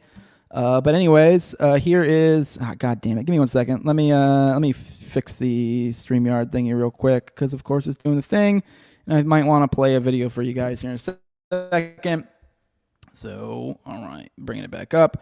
All right, over the weekend, there was a I don't know if it was exactly on the weekend, but there was recently a new a new push for a legal action, I guess you could say. I wasn't able to find the documents online, for those who were wondering. Apparently, fun fact, to get legal documents, you actually have to have like an account in most states, and like you have to pay for it and all that. Found that over this weekend. But anyways, I did hunt down these documents. We'll go through them in a minute. But here's from MJ Truth Ultra. So here's kind of his initial perspective. He said, over the weekend, it was discovered that Judge Tony Graff, a Governor Spencer Cox appointee, issued a gag order restricting attorneys, law enforcement, and the 3,000 attendees. He says, I understand attorneys, law enforcement may be key witnesses, but 3,000 attorneys. The order bans extrajudicial statements that have a substantial likelihood of materially prejudicing the trial per Utah rule of professional conduct. This includes any public comments, whether to media, on social media, or in other public forums, that could influence potential jurors or compromise a fair trial.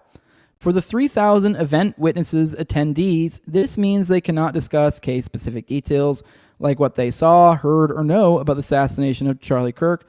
Here's the problem. There's no documented case that's applied a gag order to this magnitude with no direct role in the investigation or litigation. Previous gag orders typically target attorneys, court staff, or select witnesses, rarely exceeding dozens of individuals. So what is this really about? Well, we're going to find out just in a second why it is important to actually read the specifics of the words and actually look into the primary documents. I was kind of waiting until I got a hold of them. Because it's a little bit more specific, and we'll get into that in a minute. As you can see right here, this guy is saying, update the Charlie Kirk order on the 3,000 plus witnesses. It wasn't technically on all 3,000 witnesses. I'm still a little bit concerned about this, which we'll get into in a minute. But from this guy, it says, state attorney said there are a number of witnesses that had yet been identified. The judge ruled this only applies to witnesses as they become known. In a nutshell, there will be blanket gag order. Everyone who's there, only the key witnesses that become identified. So I'd assume ones that have been identified by the court. So they've been like, you're a witness. You've been like, whatever. So they're not meaning like anyone who's not court related, they can put a gag order on you. But anyone who's been essentially identified, which that to me is kind of fucking sinister as well, which we'll get into more. I don't want to keep pushing it off. We'll get into the actual specifics. Let's watch this clip real quick. There is a substantial amount of discovery in this case, Your Honor. It's voluminous, to say the least. His lawyers entered their formal appearance and declined to waive his right to a preliminary hearing. Judge Tony Graff has issued a gag order preventing anyone associated with the case from talking about it. It's to avoid pretrial publicity, already a big problem in a case with massive media exposure involving a high-profile figure like Charlie Kirk. But the judge wants to ensure a fairer trial for Robinson. It's also brought up a big issue involving thousands of people. We're seeking some clarification with respect to the phrase all witnesses, Your Honor. There are a number of witnesses that have yet to be identified that will likely be used in the state's case. This occurred in front of 2,000 to 3,000 students at Utah Valley University. So we're in the process of identifying those witnesses. And so those individuals are presently unknown right now. The court will rule that as the witnesses become known to each side, that information is conveyed to abide by this order. Obviously, there are potentially many witnesses, and so it's not the expectation that you would be able to do that up front, but as they become known. The judge made it clear he wants to ensure Robinson's constitutional rights will be protected, as well as the rights of the victim. Counsel.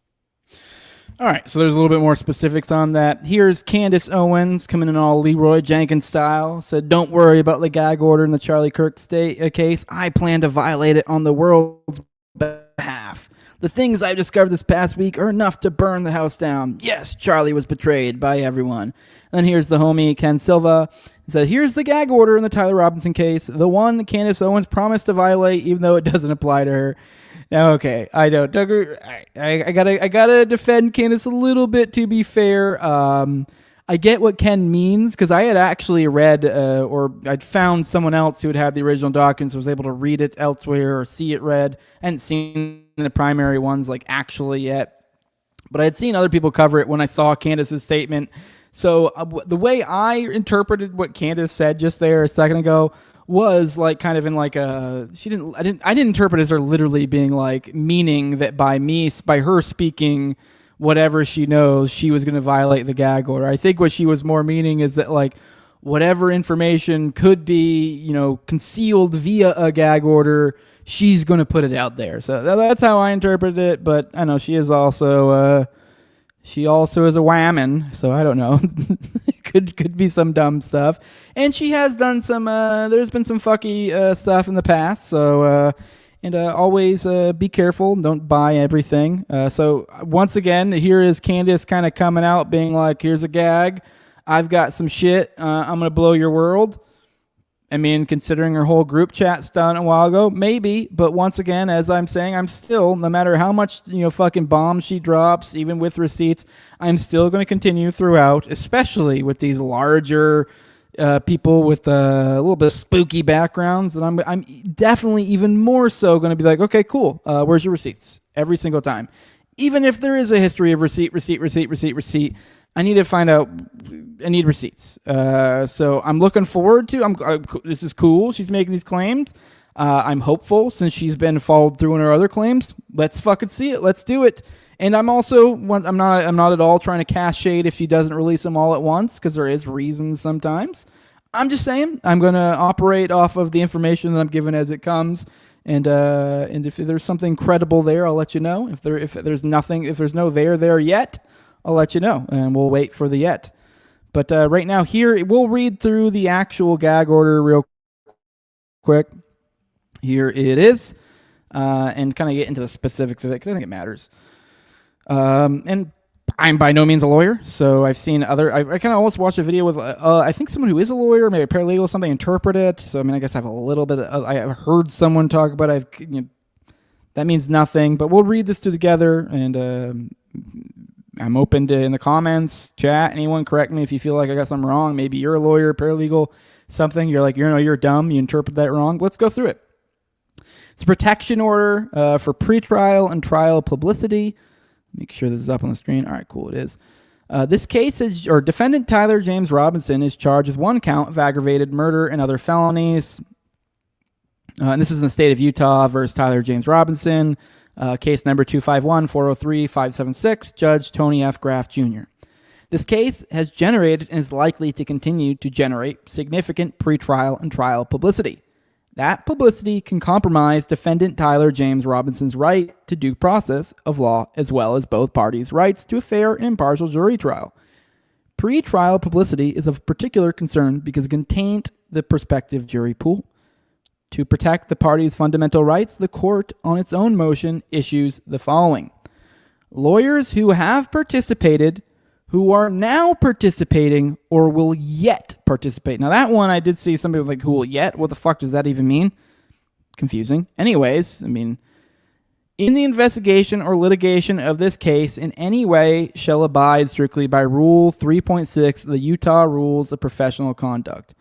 Rule 3.6 prohibits a lawyer from making extrajudicial statement that the lawyer knows or reasonably should know will be disseminated by means of public communication and will have a substantial likelihood of materially prejudicing an adjudicative proceeding in the matter. And I don't really know the specifics of what all that means. I think basically they're not supposed to say certain shit. So I don't know specifically what that means.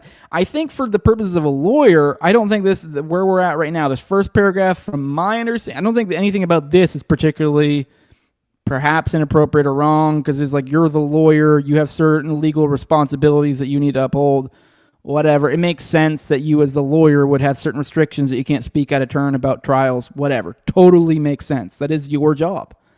Makes sense to me. I don't know. Maybe there's something there I'm missing. But that makes sense to me. So at this point, we're at lawyers. They're not able to say certain things out publicly that could anyway prejudice a jury, basically. Anything that could, any information. I don't know what that could possibly entail. But then, all right, let's get into the second bit where this gets a little bit more dicey. Lawyers who have participated or, wait, did this just return? All right, here we go.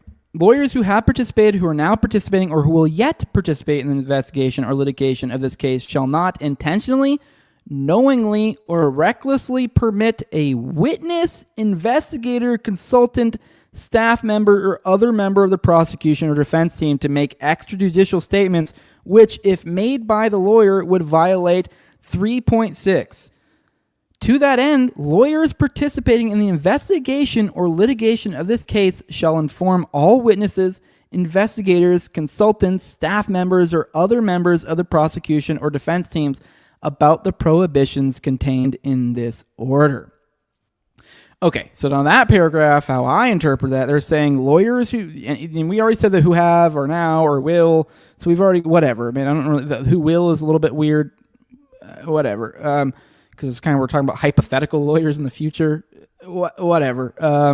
The have could be dicey as well, because I don't know, maybe someone who's in and out, but either way, whatever. That's beside the point. So then it gets into that they shall not intentionally, knowingly, or recklessly.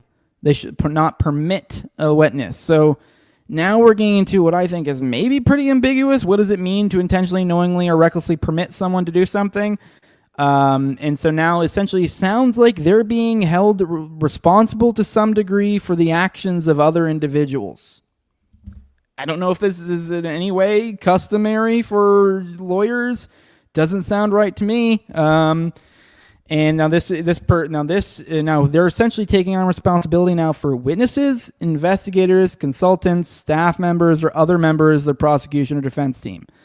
So the defense team is or defense team or other member of the prosecution or defense team to make. Okay, so anyone really, basically anyone with anything to do with this. Although people have pointed out it's odd they didn't point out the law enforcement. It's odd that no one said anything about law enforcement. Why would they get some sort of odd cutout here?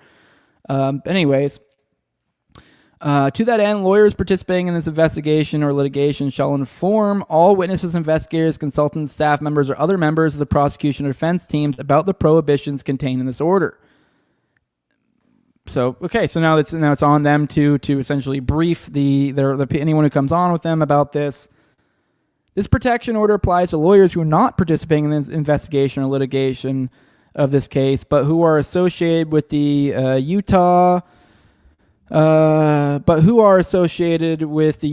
County Attorney's Office, or associated with defense counsels, firms, or firms. See Utah. Court staff is also ordered to not make public statements that would violate the provisions of the order. The order does not prohibit lawyers from making statements permitted by Rule 3.6. So I don't know enough about this Rule 3.6, but I do find this second paragraph particularly interesting. Now maybe I'm misinterpreting it, but when I see that, all these questions of like, why haven't the parents done this, or why haven't they, or why this, or why that, or why, essentially what it sounds like to me is this essentially created a legal situation to where now like anyone, like siblings, parents, anyone who feels like it would behoove them to say anything publicly for whatever reason, that they could now, maybe I'm misinterpreting this, they could risk their legal counsel as a result. Because now, I mean, I don't know what possible consequences a lawyer could get for, someone saying something out of turn, but that's what it sounds like to me. And well, I think most lawyers generally would probably hazard typically their clients, hey, don't say this or don't do that. I mean, some of them may lean into the public component of some things, and a lot of them too. I know the Oklahoma City bombing stuff, Stephen Jones really got into it with the press and seemed to really revel in that. So there is a history of, that actually being a component of this. And like we're acting like this is this thing that we like just can't at all get into the public or involve the public is kind of bizarre. Anyways, beside the point, I mean, I just find it particularly interesting that's like now there's this legal component that literally, while it wouldn't make it necessarily technically illegal for like parents or anyone, really witnesses, anyone to make public statements about the case, but it would put them in a case to where they would risk their, say like the parents, they're literally risking their child's legal defense, perhaps. I mean, I don't know. I mean, or I would assume this would throw some sort of wrench into the works, whether that could mean having to get a new lawyer or you're held in contempt or whatever the fucking fix is. But either way, one more little legal thing that's essentially creating a silence, which while they maybe it will behoove them to be quiet, but we don't necessarily know that's the case. And it's kind of odd to essentially legally be like, fuck that First Amendment thing. Like, So I don't know. I'm interested what you guys think about this. I do want to kind of pop the chat. That's really all I have on the gag order side of this, but it is weird to me, particularly. I mean, maybe this isn't that odd. Good morning, Glowy Niggerspick, one of my favorite account names on here. Good morning, good morning. Mustache says it says No Hoblo says they haven't killed the Patsy yet. Yeah. See what you guys, curious what you guys think about this. You guys are talking about smoking weed. That's great. Good morning, Fire Pixie. Good to see you. Saying afternoon. I guess you're in a different time zone. Good morning, Chuck Bam. Good morning. Always believe the government, says Chuck Bam. I don't know. I guess you guys don't have much thoughts on the gag order. Mustache One says tune into J Talk with Jared, episode 11. Hopefully live this Sunday. Hell yeah. All right, let's get into the next story, kind of leading into the Epstein stuff. We have a whole assortment of this. This is basically the last story, but it's kind of like 3 stories in and of itself. So buckle up. But we'll kind of start it off, kind of as a little bit of a segue from one to the other, I guess. I don't really know how that makes sense from one to the other, but kind of leaning into this story. Here's Trump attacks the only Republican congressman who wants to release the Epstein files. Here is Donald Trump shitting on Massey. He says, third-rate Congressman Thomas Massey. All right, I'm not doing the impression. A weak and pathetic rhino from the great Commonwealth of Kentucky, a place I love and won big 6 times, must be thrown out of office ASAP. The incredible people of Kentucky's 4th Congressional District gave us a mandate to make America great again, and the person that will help us do that is a Navy SEAL, Army Ranger, and 5th-generation Kentucky farmer, Captain Ed Galrain, a true American first patriot. A brave combat veteran, Ed knows the wisdom and courage required to defend our country, support our military and veterans, and ensure peace through strength. Additionally, as a very successful businessman, Ed knows how to create great jobs, cut taxes and regulations, promote Made in the USA, support our amazing farmers and American agriculture, unleash American energy dominance, and champion our nation's golden age. In Congress, we will fight tirelessly to keep our now very secure border secure, stop migrant crime, and defend our always under siege Second Amendment. Yada, yada, yada, yada. He's fucking sucking off this dude. But anyways, between Massey and he's also been shitting on Rand Paul, we have seen a crunching down on his dissident figures against Trump on his side of things. And there definitely, I think, is probably an Epstein component to that. And maybe he's getting ahead of himself with the Rand Paul thing. Because Rand's in the Senate, right? Isn't that right? So I think if... maybe he's kind of telegraphing the next move, because I wouldn't be surprised if we see a lot more Rand Paul versus Trump. If I'm correct there, I think Rand is Senate, right? Correct me in the chat if I'm wrong. And if that's the case, I believe with this current Epstein discharge thing, I believe they got to vote on it in Congress, if I recall correctly, and then it goes to the Senate. So point being is right now, Massey is currently the big thorn in Trump's side. But when this thing goes to the next step, which it almost certainly will, whenever the hell they somehow nominate the Grijalva broad, that final vote, they're going to have to vote on it, and then it's going to go to Rand. So I don't know, maybe in the next few days, maybe we'll cover the some of the figures going against him. I know Mark, one of the supporters of the show, found me a good little story, kind of dig into that, because I do think it's kind of important seeing the networks going against these people. Might be able to see a little bit of an inside look at this stuff. But this kind of plays into the larger story. Here's why I think the Masseys of the world are getting this shit from the Orange Cheeto himself. So here is him. Over the weekend, we had Prince Andrew lost his title. Actually, it might have been Monday. But it said first the British ambassador lost his job, and now the prince lost his title, said Thomas Massey. Don't tell us there's nothing in the Epstein files. The truth is coming out, and we will not give up. And he says to repost this and tag Speaker Johnson if you want to quit delaying the vote. But what he's sharing here is Princess Andrew gives up his Duke of York title as Epstein allegations refuse to fade. And let's read through this. Prince Andrew said Friday he's giving up his royal title of the Duke of York and other honors after his friendship with sex offender Jeffrey Epstein returned to the headlines. Andrew, younger brother of King Charles III, said in a statement released by Buckingham Palace that the continued accusations against me distract from the work of His Majesty and the royal family. With His Majesty's agreement, we feel I must now go a step further. I will therefore no longer use my title or the honors which have been conferred upon me, Andrew said in his statement Friday. As I have said previously, I vigorously deny the accusations against me, which we'll get into the accusations. The accusations came out I think days before this, so it's kind of people have been waiting to see what the essentially the royal family was getting ready to do here, and looks like somehow they managed to get the best possible result for their purposes out of this, and got Andrew to actually agree to do it on his own. So whereas it was kind of like they might have had to do it, there was lots of talk of that Andrew wouldn't want to give up any of his titles, and that this was going to be a whole thing and be like a fight and it draw more attention, but he kind of quietly stepped down. But no, this gives more umbrage to the whole Epstein stuff. Meanwhile, over here in the States, they're trying to act like nothing happened. But what are these allegations? Let's get into that. And the latest fall from grace for the 65-year-old prince, who had already stepped down from public life in 2019 over his links to Epstein despite his denials of any wrongdoing. News that he will be ditching his title came in the wake of the release of excerpts of an upcoming posthumous memoir from Virginia Giuffre, who is alleged she was trafficked by Epstein and had sex with Andrew when she was 17. The memoir is due to be published on Tuesday. Giuffre died by suicide in April at the age of 41. In the memoir, she details alleged encounters with Prince Andrew, who she sued in 2021. Andrew denied her claims and said he didn't recall having met her. They might get into the photo, but there is a photo that shows that to be the case.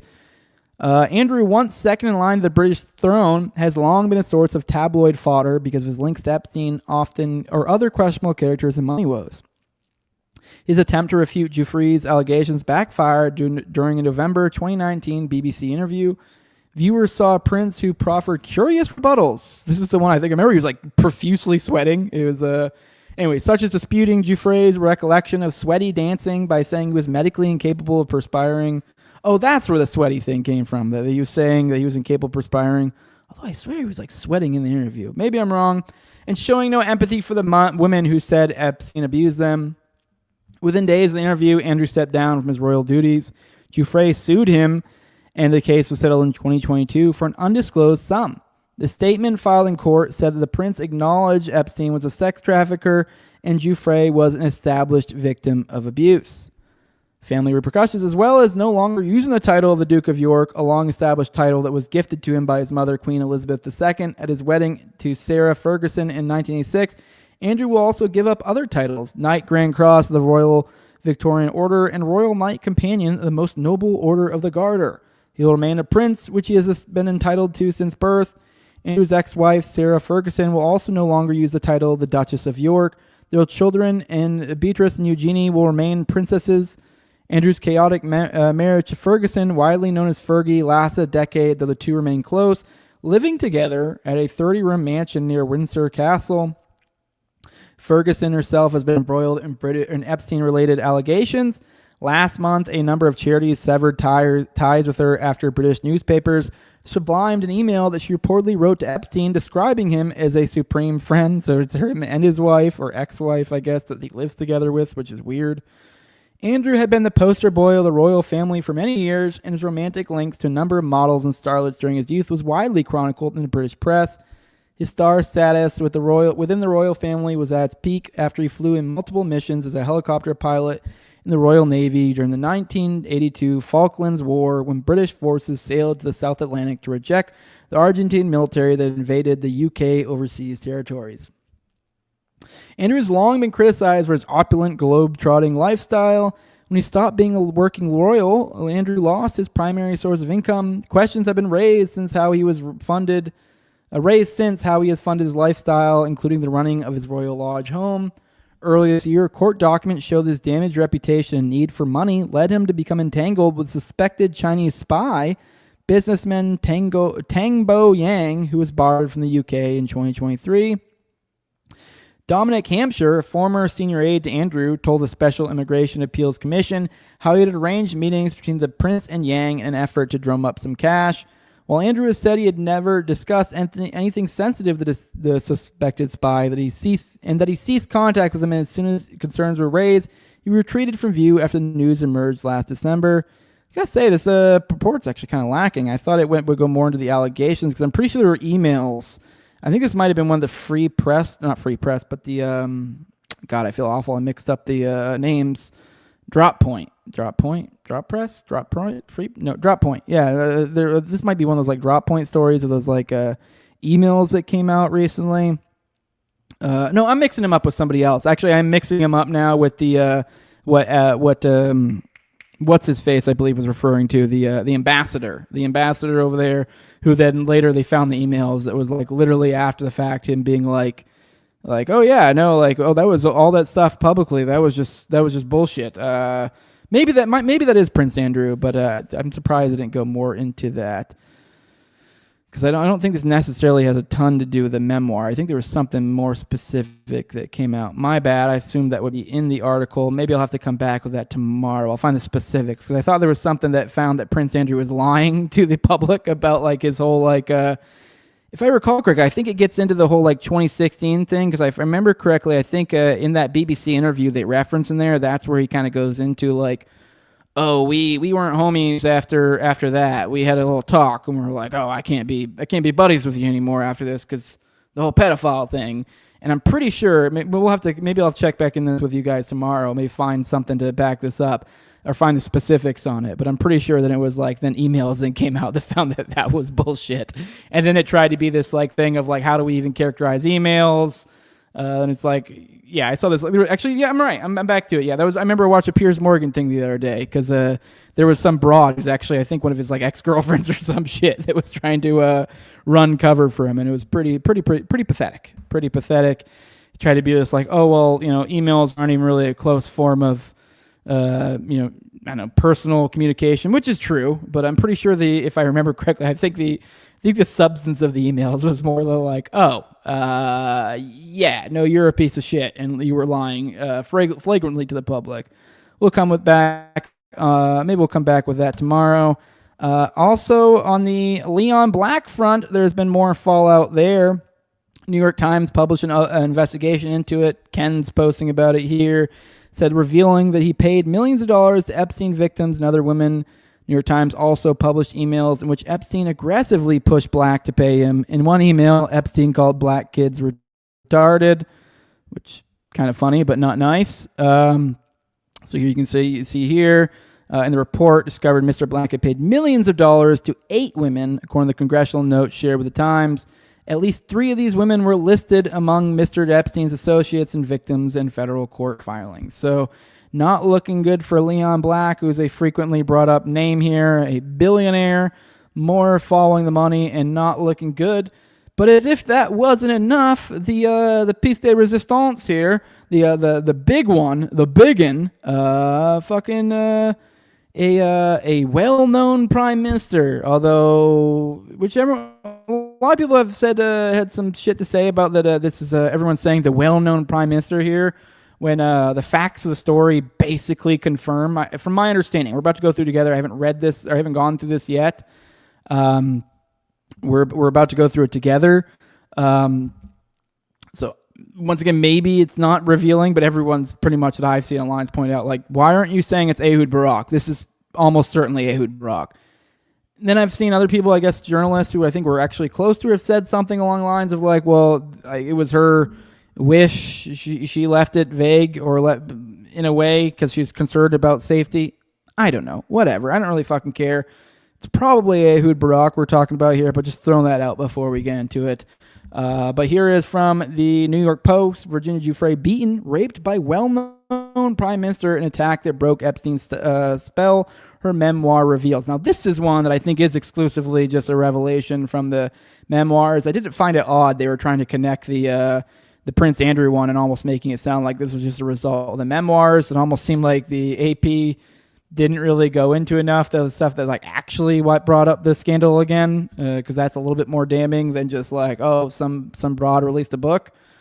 Because from my understanding, I don't think there's necessarily anything crazy damning that's new for Andrew, at least not that I've seen. So it's actually like I believe the leaks that really made him look bad. But obviously this ties into it since this brings publicity back to it. But anyways, let's get into this. So prominent Jeffrey Epstein victim Giuffre was brutally bloodied, beaten, and raped by a well-known prime minister in a series of savage encounters that finally helped the teenager break free from the sex trafficker's spell. In her posthumous memoir, Nobody's Girl, a memoir of surviving abuse and fighting for justice, Giuffre recalled begging Epstein to step in after the unnamed politician forced her to beg for her life. But the pedophile coldly told her it was simply part of her job. After the attack, I couldn't stay a fool. Having been treated so brutally and then seeing Epstein's callous reaction to how terrorized I felt, I had to accept that Epstein meted out praise merely as a manipulation to keep me subservient, Giuffre wrote, according to an excerpt shared with the Post. Oops, actually scrolled too far. Epstein cared only about Epstein. Giuffre simply referred to the deranged man as a prime minister, saying she was afraid the brute would seek to hurt her if she printed his name. In the past, however, she pointed to Israel's Prime Minister Ehud Barak in court filings as one of the many elites who had raped her, a claim he has repeatedly denied. In her memoir, Giuffre said she first met the, in quotes, Prime Minister on Epstein's private island in the U.S. Virgin Islands sometime in 2002 when she was just 18. She was ordered to escort him to a cabana, but the man made it clear as soon as they were alone that he wanted violence. He repeatedly choked me until I lost consciousness and took pleasure in seeing me fear for my life. Horrifically, the Prime Minister laughed when he hurt me and got more aroused when I begged him to stop.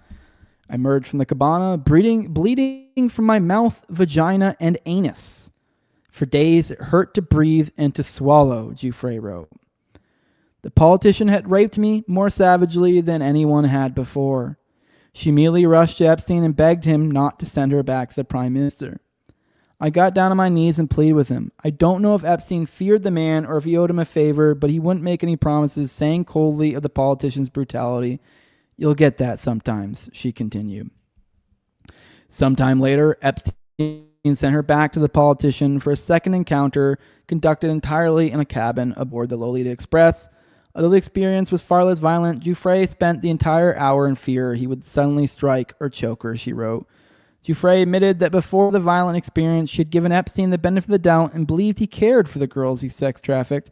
By the way, here's that photo I was referring to from earlier. This is a famous photo in regards to Prince Andrew's connection to this trafficking ring. Here is this photo. It's been claimed by the royals to be like a forgery, and it's become this whole niche topic on like the forgery aspect of this and blah, blah, blah, blah. It's probably not. She was not completely naive, she wrote, acknowledging that his predilection for childlike girls was a sickness, but that in his twisted way, he meant well. His indifference to her fears and injuries from the Prime Minister forced the 18-year-old to face the truth. Chillingly, Giuffre then predicted her own death in the passage, saying she would not survive a life of sex trafficking and would either take her own life or die at the hands of one of Epstein's friends. I didn't know it then, but my second interaction with the Prime Minister was the beginning of the end for me, Giuffre said, adding that she stopped recruiting other young girls for Epstein as he'd forced to do her in the past. The final breaking point came that summer when Epstein and his Madame, Ghislaine Maxwell, pleaded with Giuffre to carry their child, a proposal that came with mansions, wealth, and around-the-clock nannies, but would require her to sign away any legal rights. Which makes you wonder how many people took that deal. The teen immediately worried they were planning to use the baby as a future trafficking victim and began planning her escape. She left the couple's grasp not long after, but her experiences haunted her for the rest of her life, particularly the greedy, cruel look on the Prime Minister's face as he watched me beg for my life. Barak has repeatedly denied Giuffre's abusive claims or knowledge that Epstein was running a perverted sex ring. Barak was a personal friend of Epstein's and used several $1 million of Epstein's money to finance a security company. Records show he'd visit Epstein on his private island and aboard his private plane. The chilling tale was included in Giuffre's memoir, set to be released next week, which she penned in the years before her suicide in April. She was 41. So, yeah. And then one last, I said this is our last segment, although I actually have a couple clips, a couple videos for you guys. And I had totally meant to meant to cover this earlier, but I accidentally put it out of order. So just imagine, go back in time and pretend we had just finished our Tyler Robinson, Kirk killing gag order, and that's where we're at. Because I totally put this out of order. My bad, but I don't really have a segue to get from there to here, and I was like, I did want to cover these things. Here's Mel. She's saying, why would they dick around with all this nonsense? Just match the friggin' bullet they recovered from Charlie's body of the rifle. Show us a video of Tyler emerging from his vehicle at some point with a gun.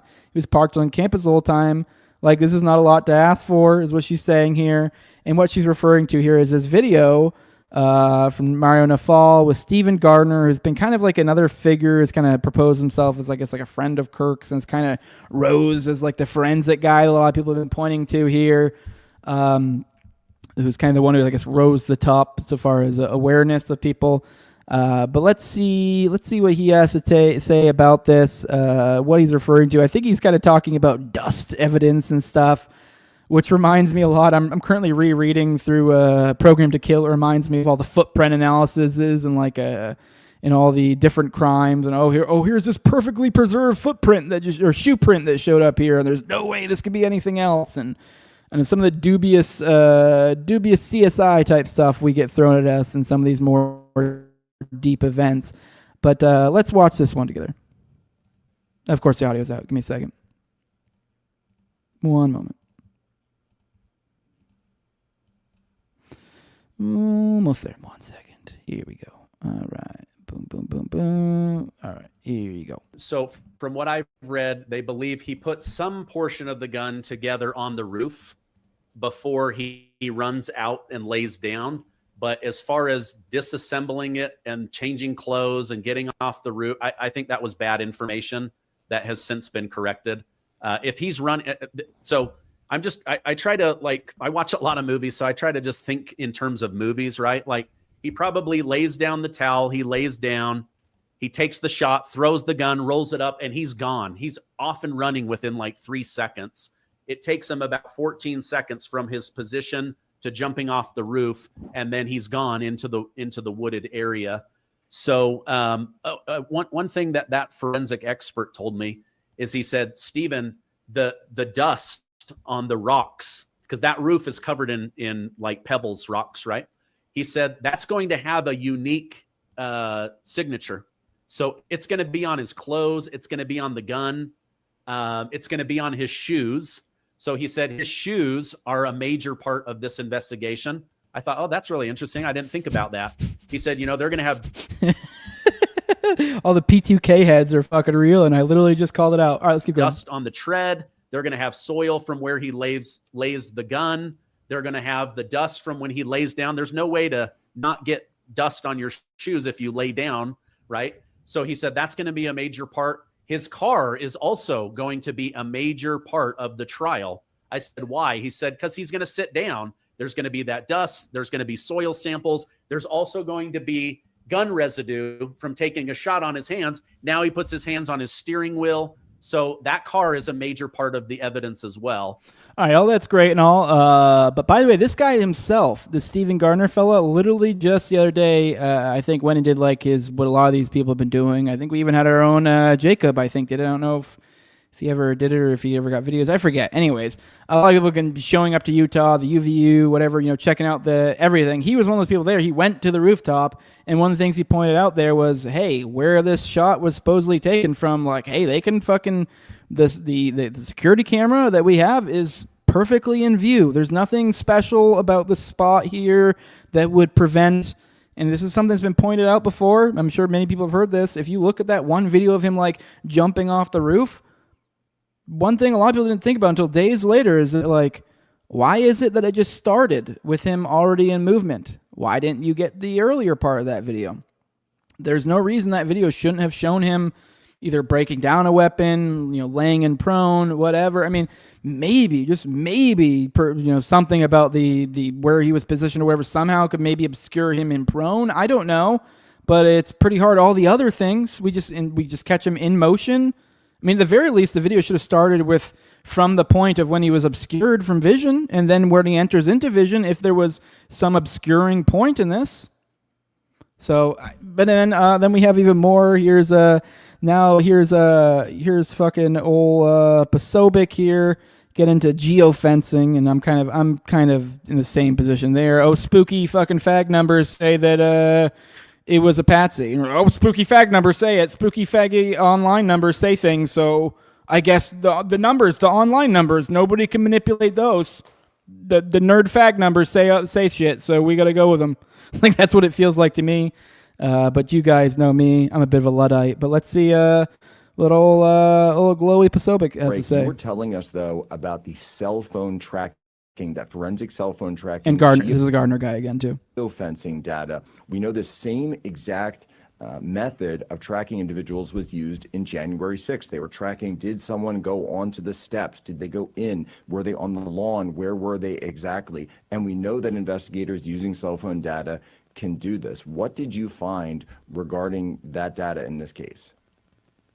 So we're going to know with great clarity whether Tyler Robinson was in the Orem area, whether the... Ooh, by the way, good call, Justin. I didn't bring this up because I don't know, I forgot about it, and it didn't really seem to fit, but I did think this was particularly interesting. I guess in her memoir, in Giuffre's memoir, that is another thing that came out that Justin's saying here. Giuffre was probably being molested by her father at 10, 12, because by the time she was 15, she was being passed around by the global ruling class. Yes, that actually came out in her memoirs. That was one of the things, is that she did claim, I believe it was around the age of 9, I believe is what she said, that she was being molested by her father. I guess she had in the past made claims that like something had happened with a family friend, but she'd always been kind of vague about it. In this memoir, it said, I'm pretty sure, maybe I'm speaking a little odd. I'm almost certain. I saw something recently that was saying that, like, yeah, age of 9, she was making claims. Her father vehemently denies it, is where he's at. So I guess he's already responded. But that is out there. And obviously, I don't know. I don't know the truth of it, but it does seem to match with it.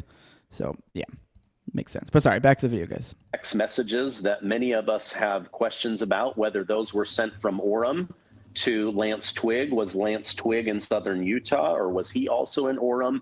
All of that is going to come out. But the main thing is people are saying, okay, how would he have known, based on this weird terrain, not being a student at this school, how would he have known this? Because I don't believe you could have planned this murder from Google Maps. So they're going to know, based on his cell phone pathway, whether he went on the day before, a couple of weeks before. They'll be able to track all of that. Now, I was told from a forensic expert, Joseph Scott, that they're going to be able to track him from 800 Street down through... Sorry to pause again. I see the chat asking about PTK, Program to Kill. It's a book by David McGowan. And I was kind of, I don't know, sorry, maybe I'm assuming people have read a lot, but yeah, in that book, they goes into at one point a lot of the weird evidentiary stuff they were using, particularly footprint analysis, or not footprint, shoe print analysis, which, funny enough, they mentioned in the last clip. Let's finish this one out, and then we'll get out of here. The tunnel, up around the Losi building, up the stairs, onto the roof, from the roof out to the roof line, take the shot, jump off the Losi building, run into the woods. And then I started seeing all of these conspiracy videos that they were able to find him on a little cafe's security system. You can barely see his car, but you can see it.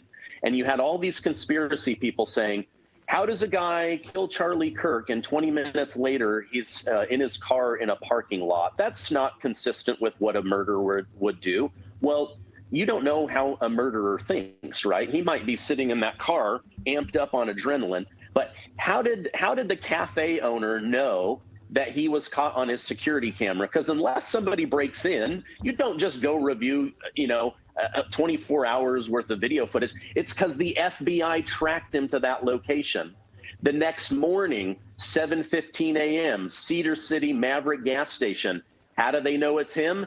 He swipes a credit card and they follow his phone. They know when he goes home. They know if he goes to visit Lance, when he goes over to his parents. They've got all of it, the phone calls, the texting, everything. So this forensic expert, Joseph Scott Morgan, he shared with me that next to the gun the cell phone data is going to be the thing that ties Tyler Robinson directly to the person on that building. And right now, there's a lot of doubt. Oh, I don't know if I can trust the FBI. Well, that geo-tracking, that geofencing, it's going to tell us where his phone was at all times on that day. Oh, it totally will. We'll just believe whatever fucking nerd fact numbers come out. Oh, if nerd fact numbers say, oh, doop-a-doop-a-doop, well, that's what we're going with. I don't know, whatever. I still very much in doubtful when it comes to any sort of tech, whatever the hell. I feel like it all can be just shenanigans. Although, unfortunately, at this point in time, so can just about everything. The videos, I mean, I've seen plenty of people in this chat already mention AI. We showed the one video of him being booked where you see him just kind of like, almost like zoned out, just staring, kind of nodding a little bit. I think maybe he says yes or something a couple of times. A lot of people point out that looks like AI, and I can't deny that. People point out even this roof video looks like AI. I can't deny there are points where you like literally there's a disappearing shadow. I'm like, I don't know, maybe that can be explained by this or that, but yeah, I'm sorry, you're gonna have to do a little bit better than nerd fact numbers. Not good enough for me, at least not me. Although let's be real, do they need to convince me? Not necessarily, but I think they need to convince all of us to some degree. Or maybe they don't. I don't know. We are in this weird period in time where it seems like they're trying less and less to care if we go along with a narrative. It's making us feel crazier and crazier. And I'll be here for you guys during that craziness Monday through Friday, 11 a.m. Eastern. Maybe occasional Monday and Fridays taken off, as I am apt to do. But guys, we're going to get out of here. If you guys want to support what I'm doing here, leave a like, share, subscribe, comment. Leave a 5-star review on iTunes or Spotify. You can follow me on Twitter at TarragangJose. The show can be found on YouTube, Rumble, like I said, X, Twitter, whatever you want to call it. Also on anywhere you listen to podcasts. Pretty much everywhere it's there. I'll search up the No Way Jose podcast. And for those who want to support the show the best way you can go over to patreon.com/NoWayJose2020. And right there, there's a QR code for those who like QR codes. And at the lowest level, $2, you get access to early episodes. I've been slacking a little bit. I'm not gonna lie. I need to step that up. I may have to go down to releasing one of these paywalls to the public a week to increase my backlog. But usually I do about 1 to 2 episodes a week behind the paywall. Keep about 4 behind the paywall at any given time. Like I mentioned that Anatomy of the State episode recently, like that, for example, that's behind the paywall right now. But you also get access to the ad-free RSS feed. You also get access to the Telegram. You get access to the pre-show, post-show, and video calls on me and Austin's weekly live call-in show, Already Dead. And at the highest levels, my sponsors, and I read them off every episode. It's a big thank you to them for everything they do. I have my previous co-hosts on Tire Gang, at Learn to Toad, also at EbrightD's, at ZLVRCK, at _Mazeal, Tim Tuttle, at John Klebold, Will Bell's Delicious Blueberry Rabbit Eye Wine, big fan of the show, Torrin May, at Wayne Taculus, the Yellow Polka Dot Dress, and Mark Vestibule. And with that, we have a fun little outro for you guys today, an ode to Jeff. And I find this particularly funny because I guess a little bit of backstory on Jeff. You guys are about to see here in this outro. There is there's a Jeff vibe going on here. There's the joke here is kind of like the 21 Jump Street, or was it 22? I forget. I am Jeff. Like kind of a Jeff is kind of like how Chad is like a badass who punches walls and through drywall or punches holes in drywall and drinks Monster. Well, Jeff's kind of a goofball, kind of an idiot. That is Jeff. That's 100% who my cat Jeff is. And it's funny because we're about to play this thing, and it's like my friend's cat, and it's like super badass thing. Well, my friend's cat here is actually literally my daughter, and then Jeff is Jeff. But it's just funny because it is like my daughter actually is like a crazy fucking badass. She's like super crazy talented, like everything she does. She's funny. She's super athletic, and then she has a retarded fucking cat who's like her cat, who's just big fat fuck, who's just stupid but funny and adorable and lovable, and that's Jeff. So it is, here's my daughter, and here's Jeff, and I just feel like, I don't know, we all need a Jeff in our life, and I hope you guys enjoy this outro. Love you all. See you tomorrow at 11 a.m. Eastern. I'll be here. Do all the things. I'll see y'all. Bye-bye. My name is Maximus Decimus Meridius. My name is Jeff. My name is Maximus Decimus Meridius. My name is Jeff. My name is Maximus Decimus Meridius. My name is Jeff. My name is Maximus Decimus Meridius. My name is Jeff. My name is Maximus Decimus Meridius.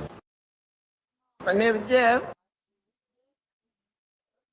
My name is Maximus Decimus Meridius. My name is Jeff. My name is Maximus Decimus Meridius. My name is Jeff. My name is Maximus Decimus Meridius. My name is Jeff. My name is Maximus Decimus Meridius. My name is Jeff.